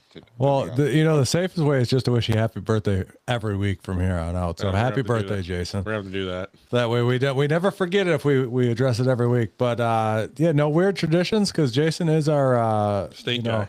He is our Michigan State guy. He's he bleeds green and white or whatever, whatever their colors are. We're all maize and blue, and pretty soon you guys will be able to see. We still have to line this up. I saw Lori in the chats earlier. Don't worry, Lori, we haven't let him off the hook. He is still gonna have to do the whole live out the bet. So eventually here, Jason's going to have to put on we're going to dye his beard maize and blue Hogan style. He's going to have to wear a nice maize and blues boa. He's going to have to rip his shirt off and, in Hogan style, say the maize and blue will run wild on you. Like, we need to get to this shit here real soon, like, because you lost that bet. So, that's coming, and we're gonna have a in studio, show here with Jason's gonna have to wear that whole garb the entire time. So Lori, don't worry, we haven't forgot. I know Vinny's brought it up a million times too. It's coming, Vinny. It's coming. It's coming real quick. So don't worry about that. But yeah, I got Michigan is rolling. But Scott brought up a good point there a minute ago that they kind of pulled. They got a tough draw. They either got Wisconsin or Iowa, and they've both played. Those two have played Michigan very tough this year. But what's your guys' opinion on March Madness? You guys fans? Not really. Oh yeah, big fans. In fact, I don't know what your guys' scheduler is like or whatever, but we are actually. I host a monthly cigar event. So this time, next Saturday or next Friday at noon, we're going to be at a cigar bar. A bunch of my cigar friends. We're going to spend the entire day smoking cigars and watching basketball. So if you guys want to make that trip, you should come. That's you. That's a you thing, Tim. Why is it got to be on a Friday, bro? Because I'm a cigar whiskey guy. Like if you came into the studio, like I got a humidor over here full of cigars and I got a shelf full of fucking whiskey. That's what I'm skipping. So I had to. Normally we do it in the evening, 6 to 9, and once a month. But I wanted to do something to correlate with March Madness. But with that being said, I'm a Michigan fan, right? Michigan fan by marriage, to be honest with you. My wife is a Michigan alum. I went to Ferris State. We have the best football team in the state. But so. I'm an Izzo guy too. I wholeheartedly admit it. I've always been an Izzo fan. The fact that Izzo has let this Jeremy Fears Jr. continue the way he's done is not in true Izzo fashion. So I think, kind of to Eric's point, we're talking about that situation. Like, I think he's gonna put he's gonna fix the problem. I really do think he will. I think they'll probably make it to Sweet 16 if they get lucky. Maybe the Elite 8. I think the Elite 8 if he doesn't do anything stupid. Yeah, because they played Michigan a lot better the second time than the first time. For sure. And like Scott says in the chat, and I wholeheartedly agree with that too. I think he said something about the big man staying out of foul trouble. That seems to be an issue. Like if he can if America can stay out of foul trouble, this team is going to go a long way. And I'm looking for a big run out of them. But I don't know. I'm excited for the tournament, man. I'm excited for the tournament. I'm actually jumping back and forth to X right now just to check on hopefully the Horizon League champions, Detroit Mercy. They're playing in the championship game right now. Yep, I remember that. Yep, they're down 3 after the first quarter, so they're hanging in there. So that would be a nice win here for Detroit if they can win that, and maybe they might get in. That would be cool. I'm stoked for the tournament, man. I can't wait. I love college basketball. I love March Madness, and having both Michigan and Michigan State be good is it just makes the tournament even more better. It's just awesome. Oh yeah, awesome. Freddie, what about you? Well, I'm my alumni. Man, we're tough, man. We got to win 2 games this week to get into the tournament for depth. I'm a Seton Hall guy, so Big East. Have to win first round and end up being against the Johnnies. That would give us 22 wins, 11 in the conference. I don't see 20 wins, 10 in the conference isn't a definite anymore. It used to be, but I'm fired up about March Madness. I love championship week. This week's awesome. Because of all the little smaller divisions and little leagues getting their bids in. But yeah, I'm looking forward to the Big East tournament. Hopefully Seton Hall can win 2. If they win 2, I feel confident. I think they got them on the bubble as next 4 out right now. I'm just locking in. I'll be locking in onto the Big East tournament this week. And then I'm ready, man. I don't see anything going on crazy, no matter Like, I don't see a lot of Cinderellas coming out this year. I think NIL kind of killed Cinderella stories over the past 2 years or so. You're not going to get St. Pete's in the grade 8 anymore. I mean, it's just not going to happen. To me, that's just my prediction. But yeah, I mean, Michigan definitely has a chance to win it all. Duke, Houston, Florida's hot. You know, like I would never count out State. Like, you know, I think it's going to be an awesome tournament, but it's going to be all the higher echelon teams in the 16 and 8 and you know, moving forward. I don't see many outsiders. I can get behind that. 100%. Yeah, 100%. And I think Michigan did have a bad draw, and that could go either way. You know what I mean? Like, I don't think they had a bad draw. It's just going to be a tough one. yeah, it's going to be tough. tough. Iowa's going to be tough. What was the other one? Wisconsin? Yep, because Yeah, we lost Wisconsin's Wisconsin. Yeah, it's going to be tough. We already lost to them once, so like it's definitely tough. But I definitely think that Michigan has the ability to carry this thing all the way, and I'm really hoping, you know, that blue and maize will run wild, and we'll celebrate that with. And it's a shade of yellow, Jason. I don't know how many fucking times we have to tell you this. You're gonna live it up. You're gonna find out as soon as we dye your beard. We actually got Vinny over in the chat right now that's planning on dyeing your beard a bunch of different colors. So, like, Oh, yeah, shout out, Vinny. Thanks for liking the shirt, brother. yeah, like he wants you to dye it red, white, and blue. Like, we need to do a bunch of things. Like, your beard is up for like. It's gonna be taken. Billboard? Yeah, you're a billboard, bro. Like, that's what you're turning into. Like, Vinny's requesting all this shit, so it's gonna have to happen. But either way, yeah, let's go blue. Like, I'm looking at it. You know, Michigan State does worry me throughout that tournament. They always seem to turn it on at tournament time. You know what I mean? It's Izzo is snaky, and he's good in those situations. Like, he can turn that team around for that tournament. So it's one thing that Michigan has to watch out for. And like Eric said, they did play Michigan a lot better that second time. So if they have to meet again, it could get a little dicey. But I'm looking forward to it. By the way, Brad, I was going to ask you, what cigar bar are you guys having that thing at? Don Christos, 23 in Shelby Township. If you've never been to it, it's the best cigar bar in Metro Detroit, in my opinion. Yeah, I've never been there. I've been to Churchill's down in Rochester. Like, me and the wife stopped in there one night and had a cigar and a drink. And then usually the one we go to is the one in Lake Orion there, which is a really nice one too. Like, I really dig the one in Lake Orion.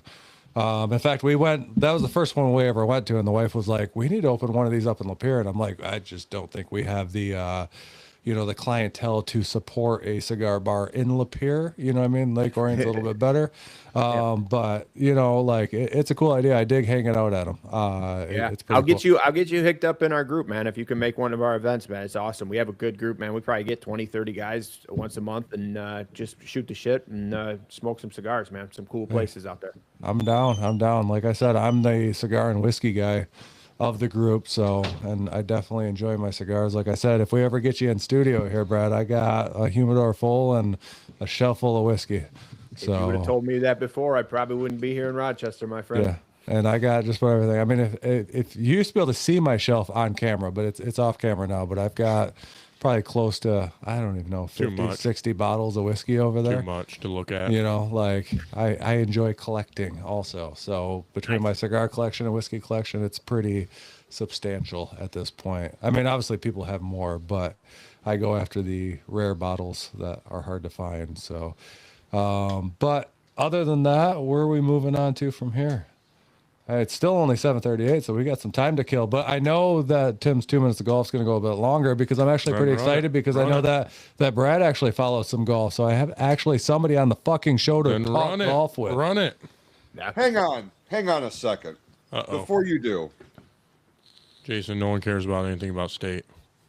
I'm not talking about Michigan State. I have sat here all motherfucking night. Well, it's still daylight out because daylight saving. We already said happy birthday. During the course of this show, I have sat here making sure everything's running, enjoying our guests here.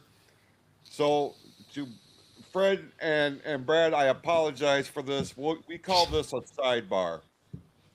I'm going to tell you something. We made him mad. No, you didn't. Oh, okay. You didn't make me mad. And we didn't miss your birthday. I just want to address this. Zach, I know you think you're funny. I know you think you're being entertaining, but you're really not, if I can be honest with you. And I mean, I let the original six shit go. Okay, I get it. You know, it's it's it's a difference of opinion. That's all it is.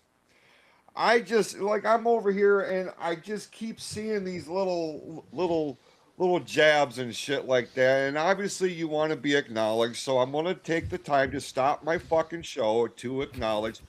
Hi Zach, I see you. I hope you're doing well and cannot wait to have you on one of my wrestling shows where it is more of my element because I can see the wrestler part of you coming out here and look, I'll talk wrestling with you all day long. That's all. That is where I flourish, is in that realm. So I just want to take the time to formally acknowledge what you're doing. I see what you're doing. And you know, we can move this conversation over to one of the wrestling podcasts. Tim, you may now continue with your 2 minutes of golf. All right, right before I get into that, because I forgot to do this at the beginning of the show, but I'm looking at my sheet now because I am a note taker, which I actually did this in the parking lot of the damn golf place as my kid was doing his tryouts today. Brad hooked us up with his graphic guy that made us that badass graphic for our promo this week. So I told him I'd give him a shout out in the air and tell him that this episode is brought to you by Playoff Mike Tees. If you want awesome custom, my handwriting is horrible. Awesome custom apparel designs, custom business and landscaping logos. You can go to playoffmiketees.com and playoffmiketees@gmail.com to get a hold of him. So he was cool guy. I really enjoyed talking to him the entire time that we talked to him. He made that cool logo for our promo there. So I gave him a shout out. Jason, just not to interrupt you, Jason, but you want to talk about a wrestling guy. Playoff Mike is a huge wrestling guy. That's why this first shirt came out. If you notice, that design looks very similar. I did. I noticed it. Yeah, he's a big wrestling guy. Oh, great. That's great. Zach has been, Zach's been trying to get us on his show a little bit, and the things haven't lined up because actually, Jason and I are former professional pro wrestlers. We're former professional wrestlers. Fuck, the beer is catching up to me, boys. Like I'm about like 7 deep now. Yeah, and I got to work tomorrow. I'm like, fuck. All right, well, before we get to golf, let's Jason, anything going on in spring training? Oh, MLB. Fuck. Anything on spring training? We do got a Yankees fan and we do got a Tigers fan, so let's let you two go at it for a second. Oh, look, Fred froze on us, I think. Oh no, there he is. Yeah, there he is. He was just sitting really still. Baseball. Yeah, he was sitting really still. Anything in baseball, Jason. You're a baseball man.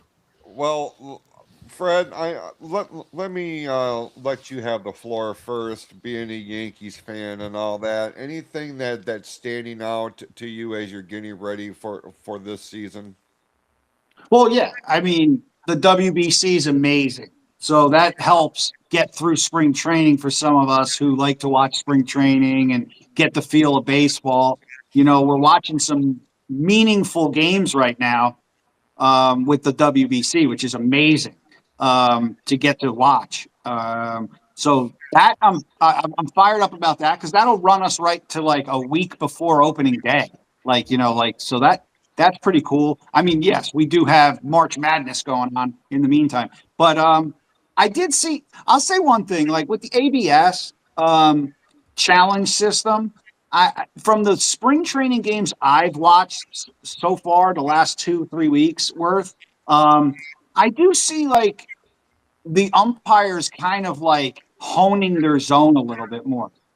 And I do attribute that to the ABS. I mean, I know you only get 2 challenges. You know, it is what it is, but like you could see, like, I feel like the umpires know they're on notice.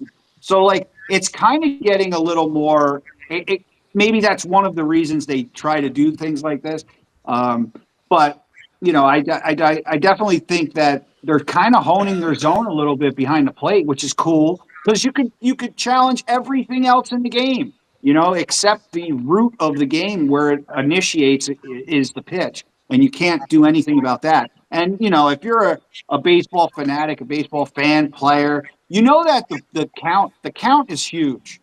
Like the count can change in at bat, and it has. I mean, if you watch enough baseball, you can tell how guys approach the plate. But yeah, no, I mean, I'm fired up. I think that you know, being a Yankee fan, I'm always excited. I think that there's a chance that they win the whole thing. I think that the Tigers have a good team. I watch a lot of Tiger games. But I was a big Trey Sweeney guy. So like I thought Trey Sweeney getting over to Detroit was pretty cool at one point. I love Glaber. I mean, I'm a big Glaber guy. I was always a Riley Green guy. I was a Meadows guy. I was like I liked a lot of the Tigers. I will say this: I'm excited as a fan to see the Scooble, goodbye tour. Like that'll be cool to watch. I mean, maybe he'll get like gifts in every stadium and stuff like that. And then maybe at the end of the year, he'll find his way into pinstripes. That's where I feel like he's going to wind up. He's going to wind up being a Yankee, either a Yankee or a Dodger. He's Yeah. going. His next destination is one of these two super teams. And look, with all due respect, and I mean none towards you personally, I loathe everything about the New York Yankees. Fred's used to it, don't you? There is nothing you can say to Fred that's going to hurt his feelings or that he hasn't heard already. He hates the Yankees. He does. He says it multiple times on this show all the time. Don't let him sit here and beat around the bush like a baby.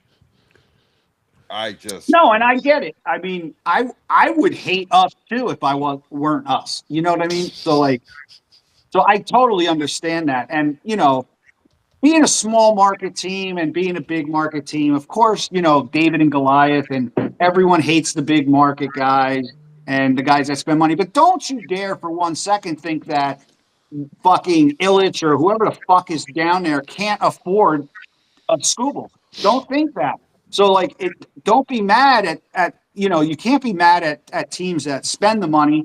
I know a lot of people from Detroit say buying championships. Nobody's ever bought a championship. Like no one works for free in professional sports. So every championship in every sport can be bought, I guess, unless these guys are playing for free. So I just think that one of the reasons Detroit doesn't spend money is because they don't have to in that division. If nobody's really spending money in that division and you're going to win the division, you don't have to. It's a business. We understand that. But don't think that they can't afford, a Scooble, a Machado, a Bryce Harper, or multiple guys.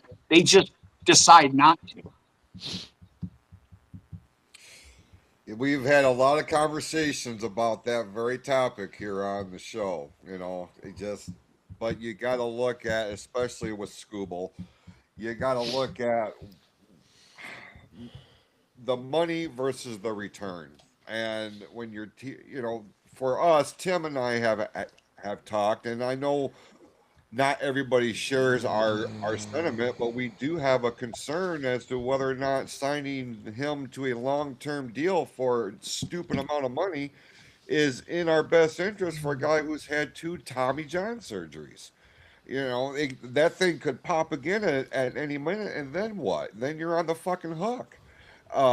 Not taking anything away from his ability and what he's done, but goddamn, man, he at the end of the day, he is human. That's just one example. As we start getting towards the second, third week in March, the regular season opens up here at the end of the month, and what I think it's cool that Netflix is now going to be a part of this thing. They're going to be rolling out the red carpet for this season because everything is kind of leaning towards the streaming aspect of presentations nowadays. But it's going to be fun. This is a great time, and the World Baseball Classic has been very cool. God. Yeah. Is there something wrong I here? just, No, we're getting the smelling salts out. We need to wake up. You're boring me. Oh, He wants to go back to the Red Wings talk. I love you. I love you. Oh, yeah, baby. That's what I needed. Fred, you were going to say? no, I mean, I totally agree. It's just, it's hard to get into now. Usually I'm really into spring training, but with the WBC right now, I'm kind of not really paying too much attention. I'll look through box scores, shit like that. We'll see. I see that. I mean, I understand what you're saying, but and if you're not going to stick with them, you got to get rid of them for something.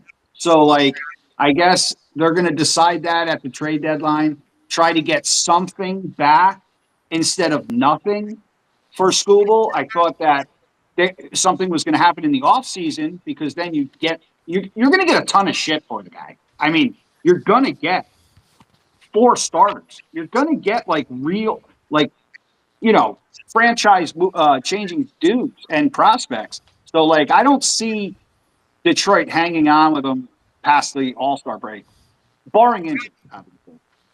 I think that's going to come down to where they're sitting at too. Yeah. Also, Yeah. You know what I mean? And it's honestly, is it smart to hang out and wait? You know what I mean? It's one of those things where Zach's blowing it up in the chat right now because we've had this discussion with him a million times. It's like, Zach, like, I'm against signing him too. I'm okay. If you want to give Scooble a 3-year, 4-year deal worth oogles amounts of fucking money, I'm okay with it. But the rumor was he wanted like an 8-10 year deal, and it's just like, no, you can't get trapped in that shit anywhere. You know what I mean? Yeah. Like, I understand his part of it.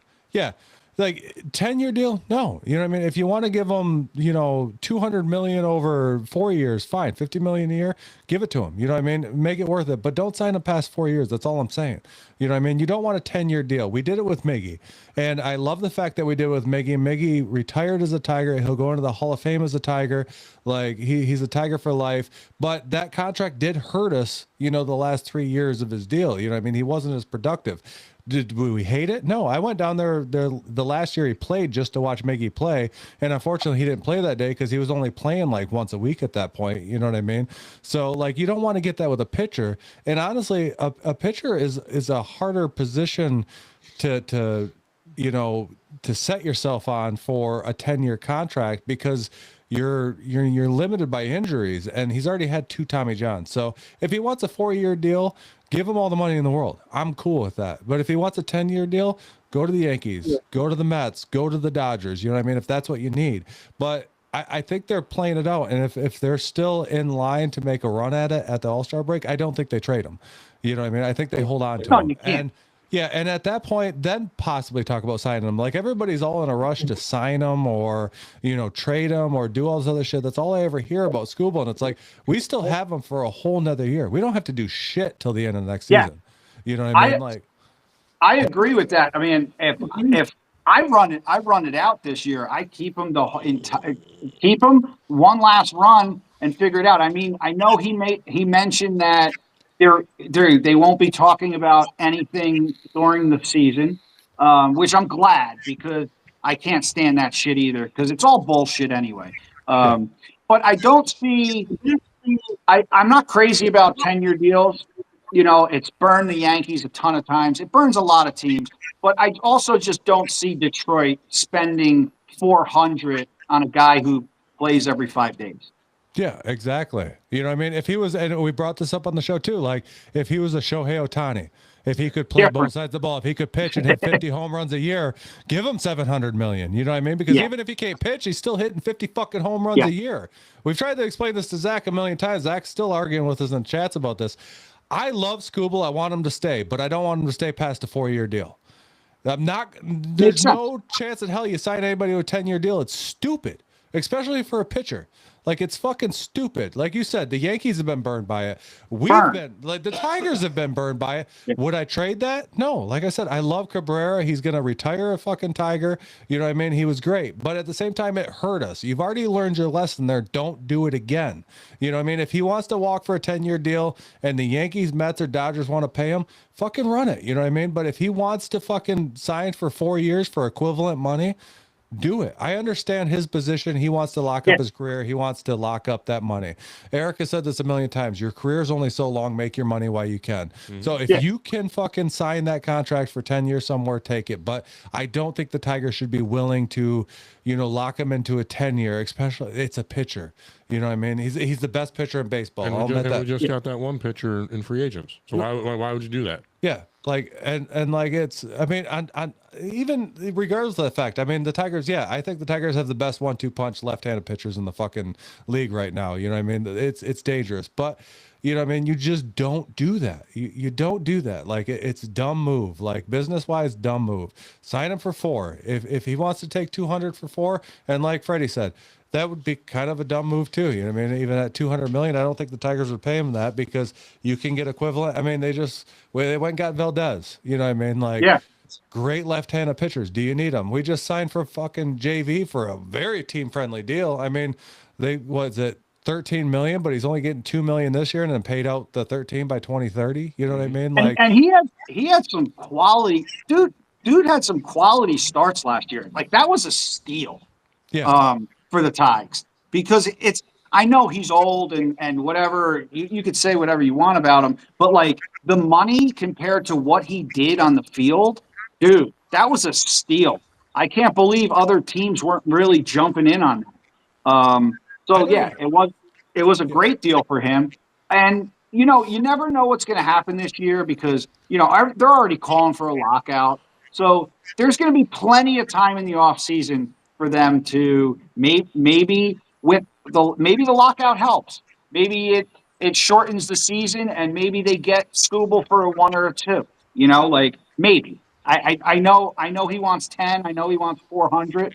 But maybe this lockout coming up shortens the season and maybe they get him for another year.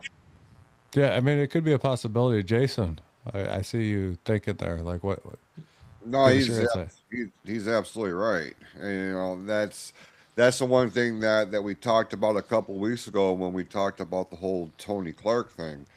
You know, there is a lockout looming, and it's going, as much as I would hate for it to, there's a very good possibility that this is going to be a reality.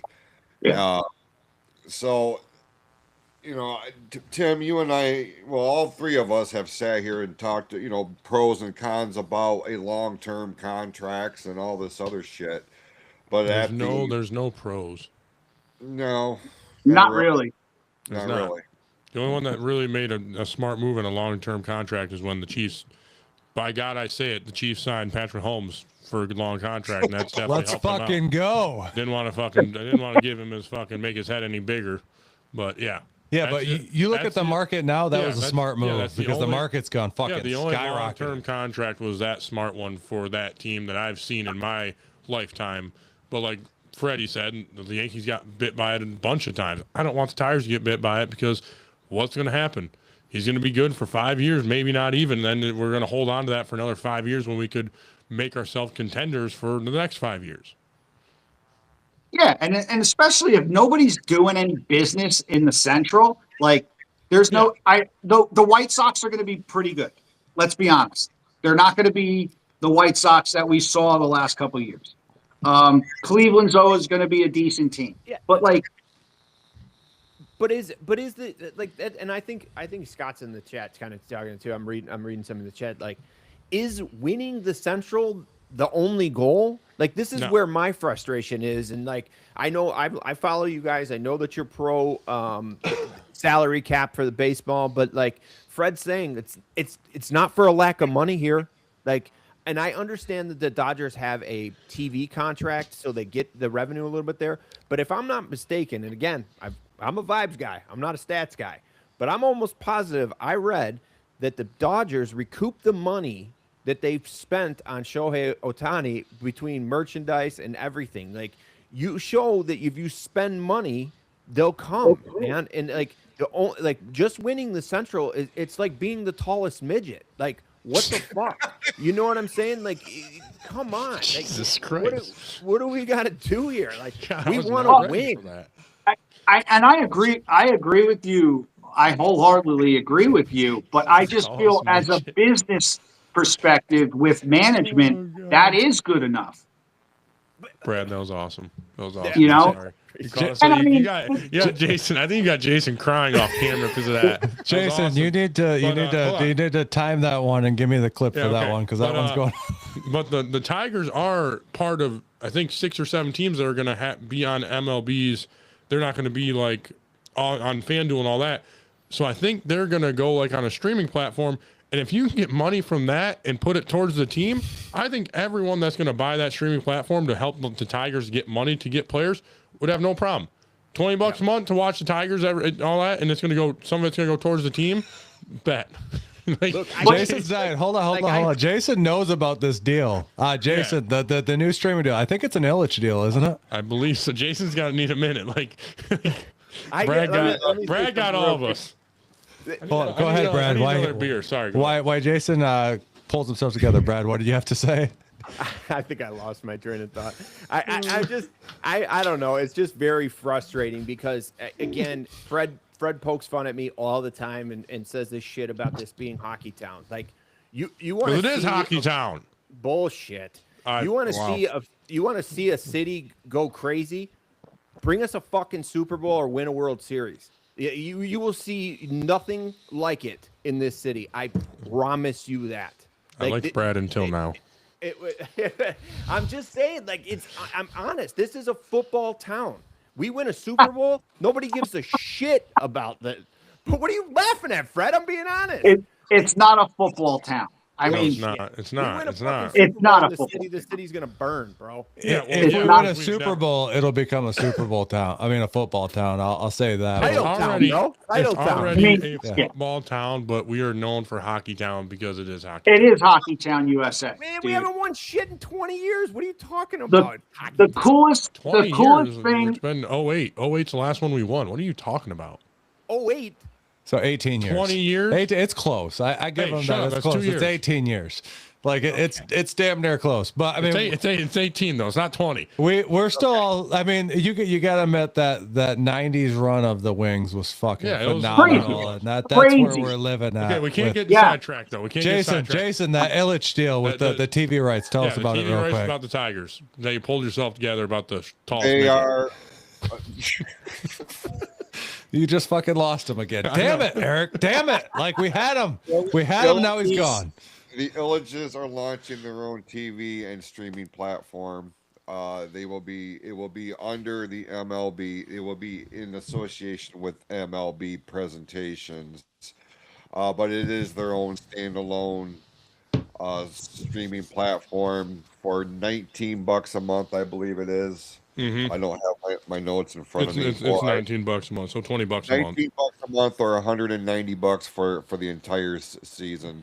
But it's going to be purpose of it is a more easily accessible platform to watch the Detroit Tigers, because the last few years with FanDuel Network has been an abomination. But what's interesting is that the Detroit Red Wings are also involved in this. That's what I was about to say. Isn't the Red Wings involved too? So you can watch both of them. So reality, if you buy it for the year, it's actually a really good deal because you get all of them. But like I heard before, how many people are true Red Wings Tigers fans are going to sit down for 160 games or 88 games of the Red Wings? So, but I see your point. It's a lot easier, but you do get at least 2 teams to watch. Right. And then we have a decision to make here. At least, I do. It's like, do I spend that kind of money for the app that gives me just the Tigers and the Red Wings, or do I spend a little bit more and get the entire MLB.TV package where I can watch the Rockies and I can watch the Cubs, and if I'm at work and there's nothing else happening at 2 a.m, well, I guess I'll watch the Dodgers and Padres because I need some sort of fix, right? So it's it comes down to what is your specific brand of fandom. You know, is it just one team or the entire sport? So it's comparable, is what I'm saying. Fair It's enough. also not a guarantee that that money's going into the team. No, it's not. But you would imagine it should. You know, if you're really trying to win, what it seems like Chris Ilge is making that point now. Like, why wouldn't you? That's just free money you're coming that you can put into the team and make them better and bring in more revenue for games and for merchandise and blah blah blah blah. And so that's my opinion on it. But like you said, Freddie, you're right. Who knows what's going to the team? But if I was Chris Ilge, that's where I would dump that money. It makes sense. If it was the old man, that money would get dumped there 100%. We've said that a million times. If it was the old man, like, he'd just dump money left and right on the team. I mean, you look at what he did in, 2012. The 90s, all that. The 90s. I mean, that guy he wasn't afraid to spend money. Now the kids have control of the teams. Like, they don't like to spend money like the old man did. But the old man chased championships. It didn't always work out for him. I mean, we've been down that road where you tried to build super teams, where you bring in Cabrera and you got Fielder, and then you got, Verlander and Scherzer on the mound and Fister and all those other guys, and it still didn't work out. We still didn't win. Jackson in the outfield. Yeah, like you just sometimes spending money, and just like Fred brought up earlier, just because you spend money doesn't mean you win championships. You know what I mean? 100%. Like we've been there, we've done that. But at least you, as a fan, right? And I get that You we feel spend better. money. Yeah. You feel better, right? Like, you're making an effort, right? You're the tallest midget. Just winning the Central is like, okay, like, again, but like, spend the money and let us have something. Let us have something. No, on a side note, Fred, am I going to have an issue with watching the Tigers? Like, am I good with my I don't want, you guys don't have cops that listen to this show, do you? Am I going to be good with my my system? Like, I'm going to be fine, right? I don't have to pay the 20. You're fine. Oh, no, you're good. Well, actually, I'm pretty sure my brother watches this show, and he is a cop, but I don't think he's in your jurisdiction. So you're good, brother. Like, he's not in your jurisdiction. I pay for a service. I don't know, just because it gives me all the games. I didn't ask for that. I paid a upfront fee. Like, and we can talk off air, but I'm just saying, I think I'm fine. All right. On a programming note, before I get into my golf real quick, because we do have to wrap this up pretty soon. Jason does work nights. The Lions just signed Rocky Sin. They extended Rocky Sin, so we got a cornerback re-signed to the team. Breaking news: the Raiders announced that the Ravens have backed out of the trade with Max Crosby. Oh, no shit. Oh, yeah, that's from Yahoo Sports. That's legit. Yeah, that's legit. So the Raiders backed out of the trade with Max Crosby. So Max.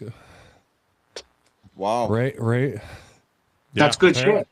Yeah. How the fuck does that work? I don't know. I guess, like, I mean, they announced it beforehand. Everything had to be signed. I mean, you couldn't really sign anything till today. For the leap year or something. So, yeah, they backed out. Trades are not official until New Year League begins, which was the 10th, which was today after a certain time. So the Raiders backed out of the trade agreement with Max Crosby. Yeah, so I guess Crosby's saying not. there's a chance. Yeah. No, I think he stays now. The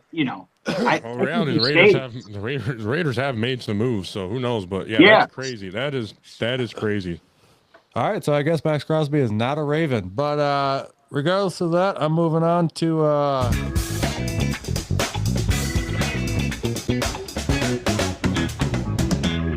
This is Tim's 2 Minutes of Golf Talk, brought to you by the Sports Reel Podcast, which I'm excited about today because I actually got somebody on here who can talk some fucking golf with me for once. So we can go more than 2 minutes, damn it. Buckle up, Jason. This past weekend, we had the Arnold Palmer Invitational, and Batia won this thing in a playoff. Brad, what'd you think about that? Did you watch? Yeah, I sure did watch. I actually told Fred, I actually sent him a text message on Saturday morning, I think it was. Was watching, and I kind of got this feeling, threw some money on Akshay, and he came through, man. It was awesome to watch the way he came through, and I was excited, man. He's like on the verge of just, I mean, he's only 23 years old, came into the he's 17 years old in the league, and he won his first PGA Tour event younger than Scotty Scheffler.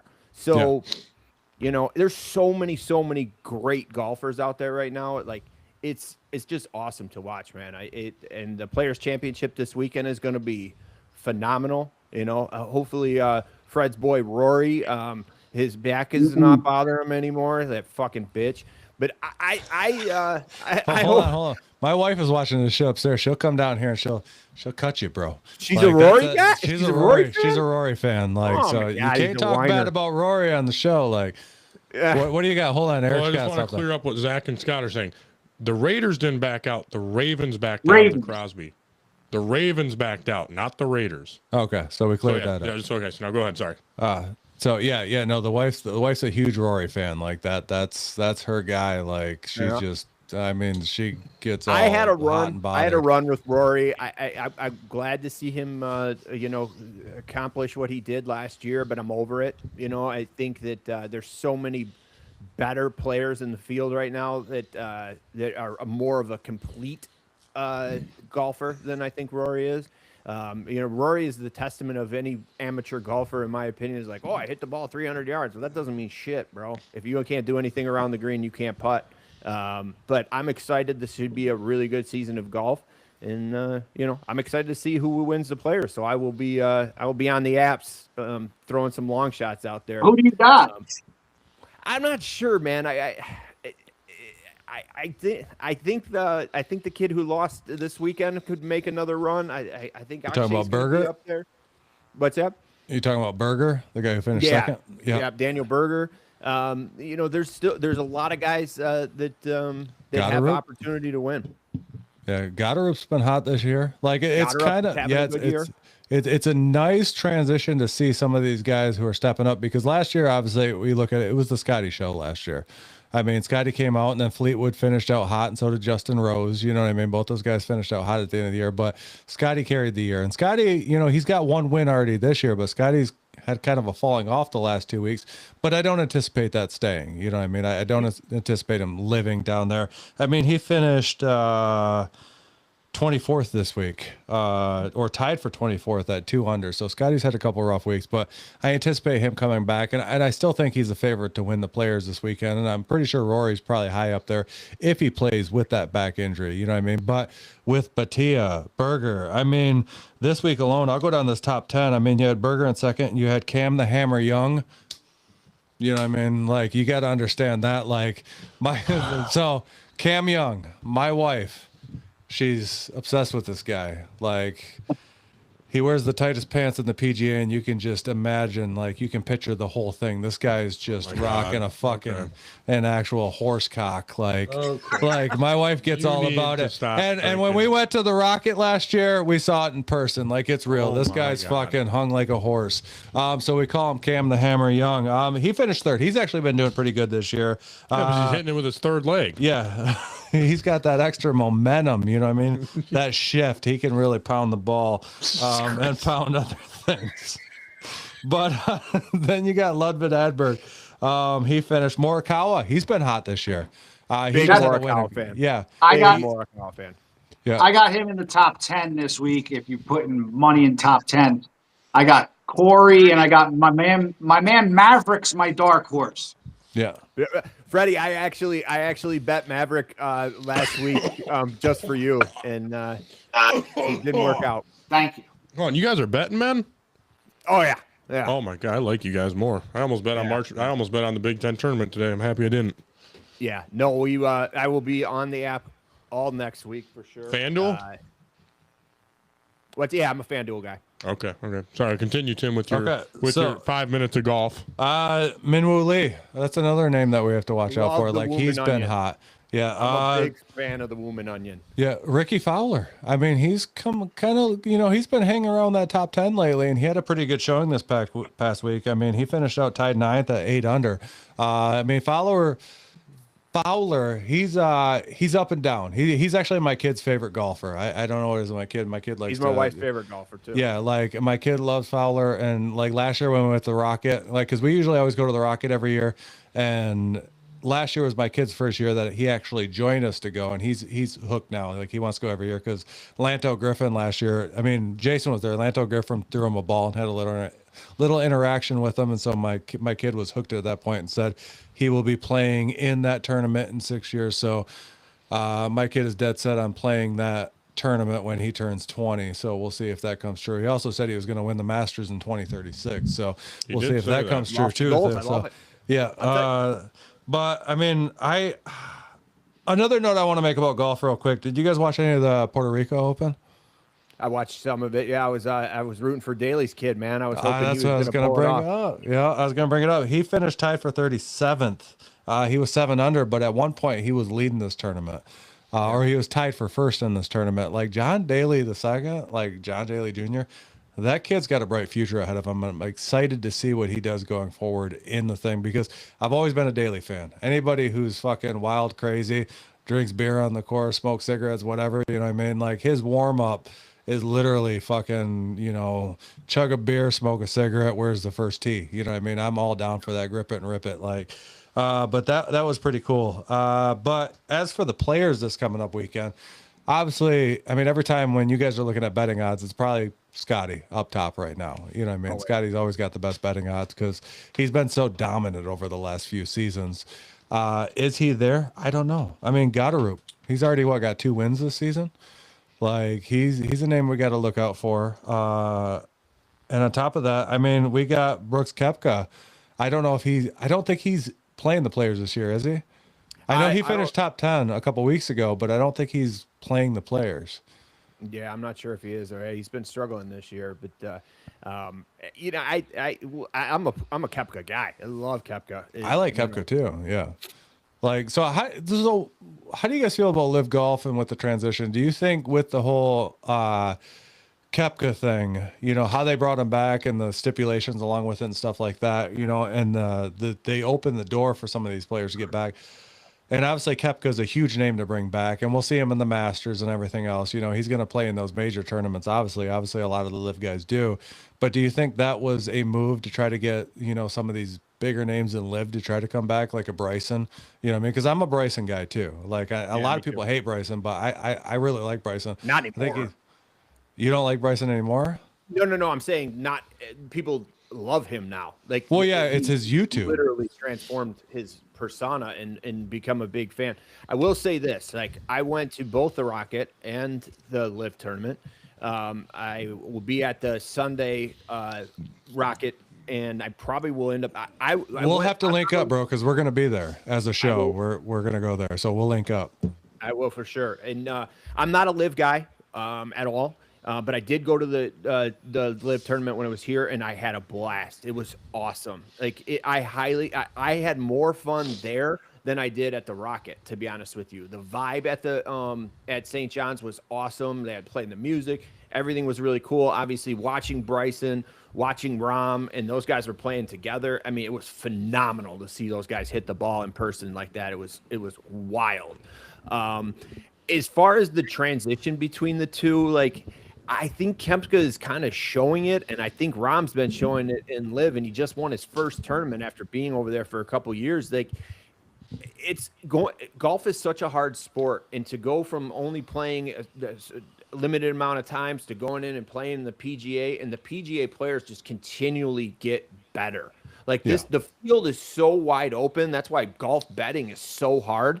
Like, I will never throw shade at Tiger. Tiger's the man, but you just can't there's nobody on this planet that can do what Tiger did because of the field that's in the PGA now. These kids are so good. Like, I mean, anybody can win that tournament, you catch a hot streak and you're going to roll with it. But yeah, it was awesome. And to the Daily, boom, my man went EOD, took driver off the deck, man. That's a boss move. Like, I hope the kid is just flourishes in the PGA, man. That would be awesome. That'd be rock out. Freddie, you got anything to throw in on that real quick before we end this segment? No, I mean, I'm okay with. I'm not that involved with the Live PGA battle. I mean, I'll watch anything. I usually tune in to the scoreboard around Sunday, see if the tournament's close, and then I'll tune in. Obviously with the majors, I'll tune in, but I'm a Sunday watcher, to be honest. I'm not gonna, and that's just the reality of it. But yeah, no, I mean, I golf's awesome. I'm terrible at it, but it's fucking fun. Yeah. So, can't wait to play Torrey Pines. It's like 20 minutes from here. So, Oh, Rocca, get it. yeah, when Brad comes out here, we'll go up to Torrey Pines. Yeah, I'll be out there in Okay. June, man. Going to play in Palm Is- Desert. Is golf really that hard to bet on? I feel like that was one of the easier sports to bet on. No, because it could It's go either terrible. way. I really thought it was one of the easier ones to bet on. No. Okay. No, Okay, it could I go was either definitely- way. I was If definitely if that's the case, bro, and we're in FanDuel, all you gotta do is text me those picks, man. I'll drop. I never bet on it, but I'm just like, I'm like, there's at least like 3 guys that are probably going to win. That's how I always felt. But I was Nah. like, I never. It can go either way. I stick to usually- what I kind of know. What I kind of know is football, and I didn't do that good this year, so that's why I say kind of. Well, we all know that. But either way, Shut up. I gotta wrap up this segment because Jason has to get to work soon. So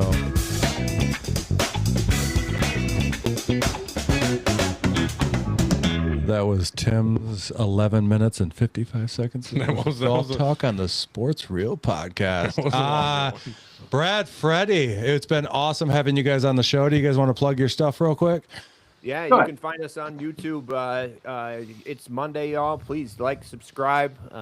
Your Agent Brad on any other platform out there, and enjoy the show, man. I enjoy being on here with you guys. Been following you guys for a while now. I found you guys on TikTok and knew you were local. We would love to come back on here. I know Freddie wants to get closer to baseball season, but I appreciate it. I see some people already did just subscribe, which is really awesome. So I appreciate that. But yeah. gentlemen, it's been a pleasure, man, and I look forward to coming on again. All right. No, Yeah, well, thanks. I'll stay in touch with you, Brad. Like we'll hook something up and we'll get something back worked out. We'll get you guys back on. And if you guys want us back on the show. You interrupted Fred. Oh, Fred, go ahead. No. No, I I just wanna yell. no. I've been yelling at him a lot this show. I need to yell at him. So go ahead.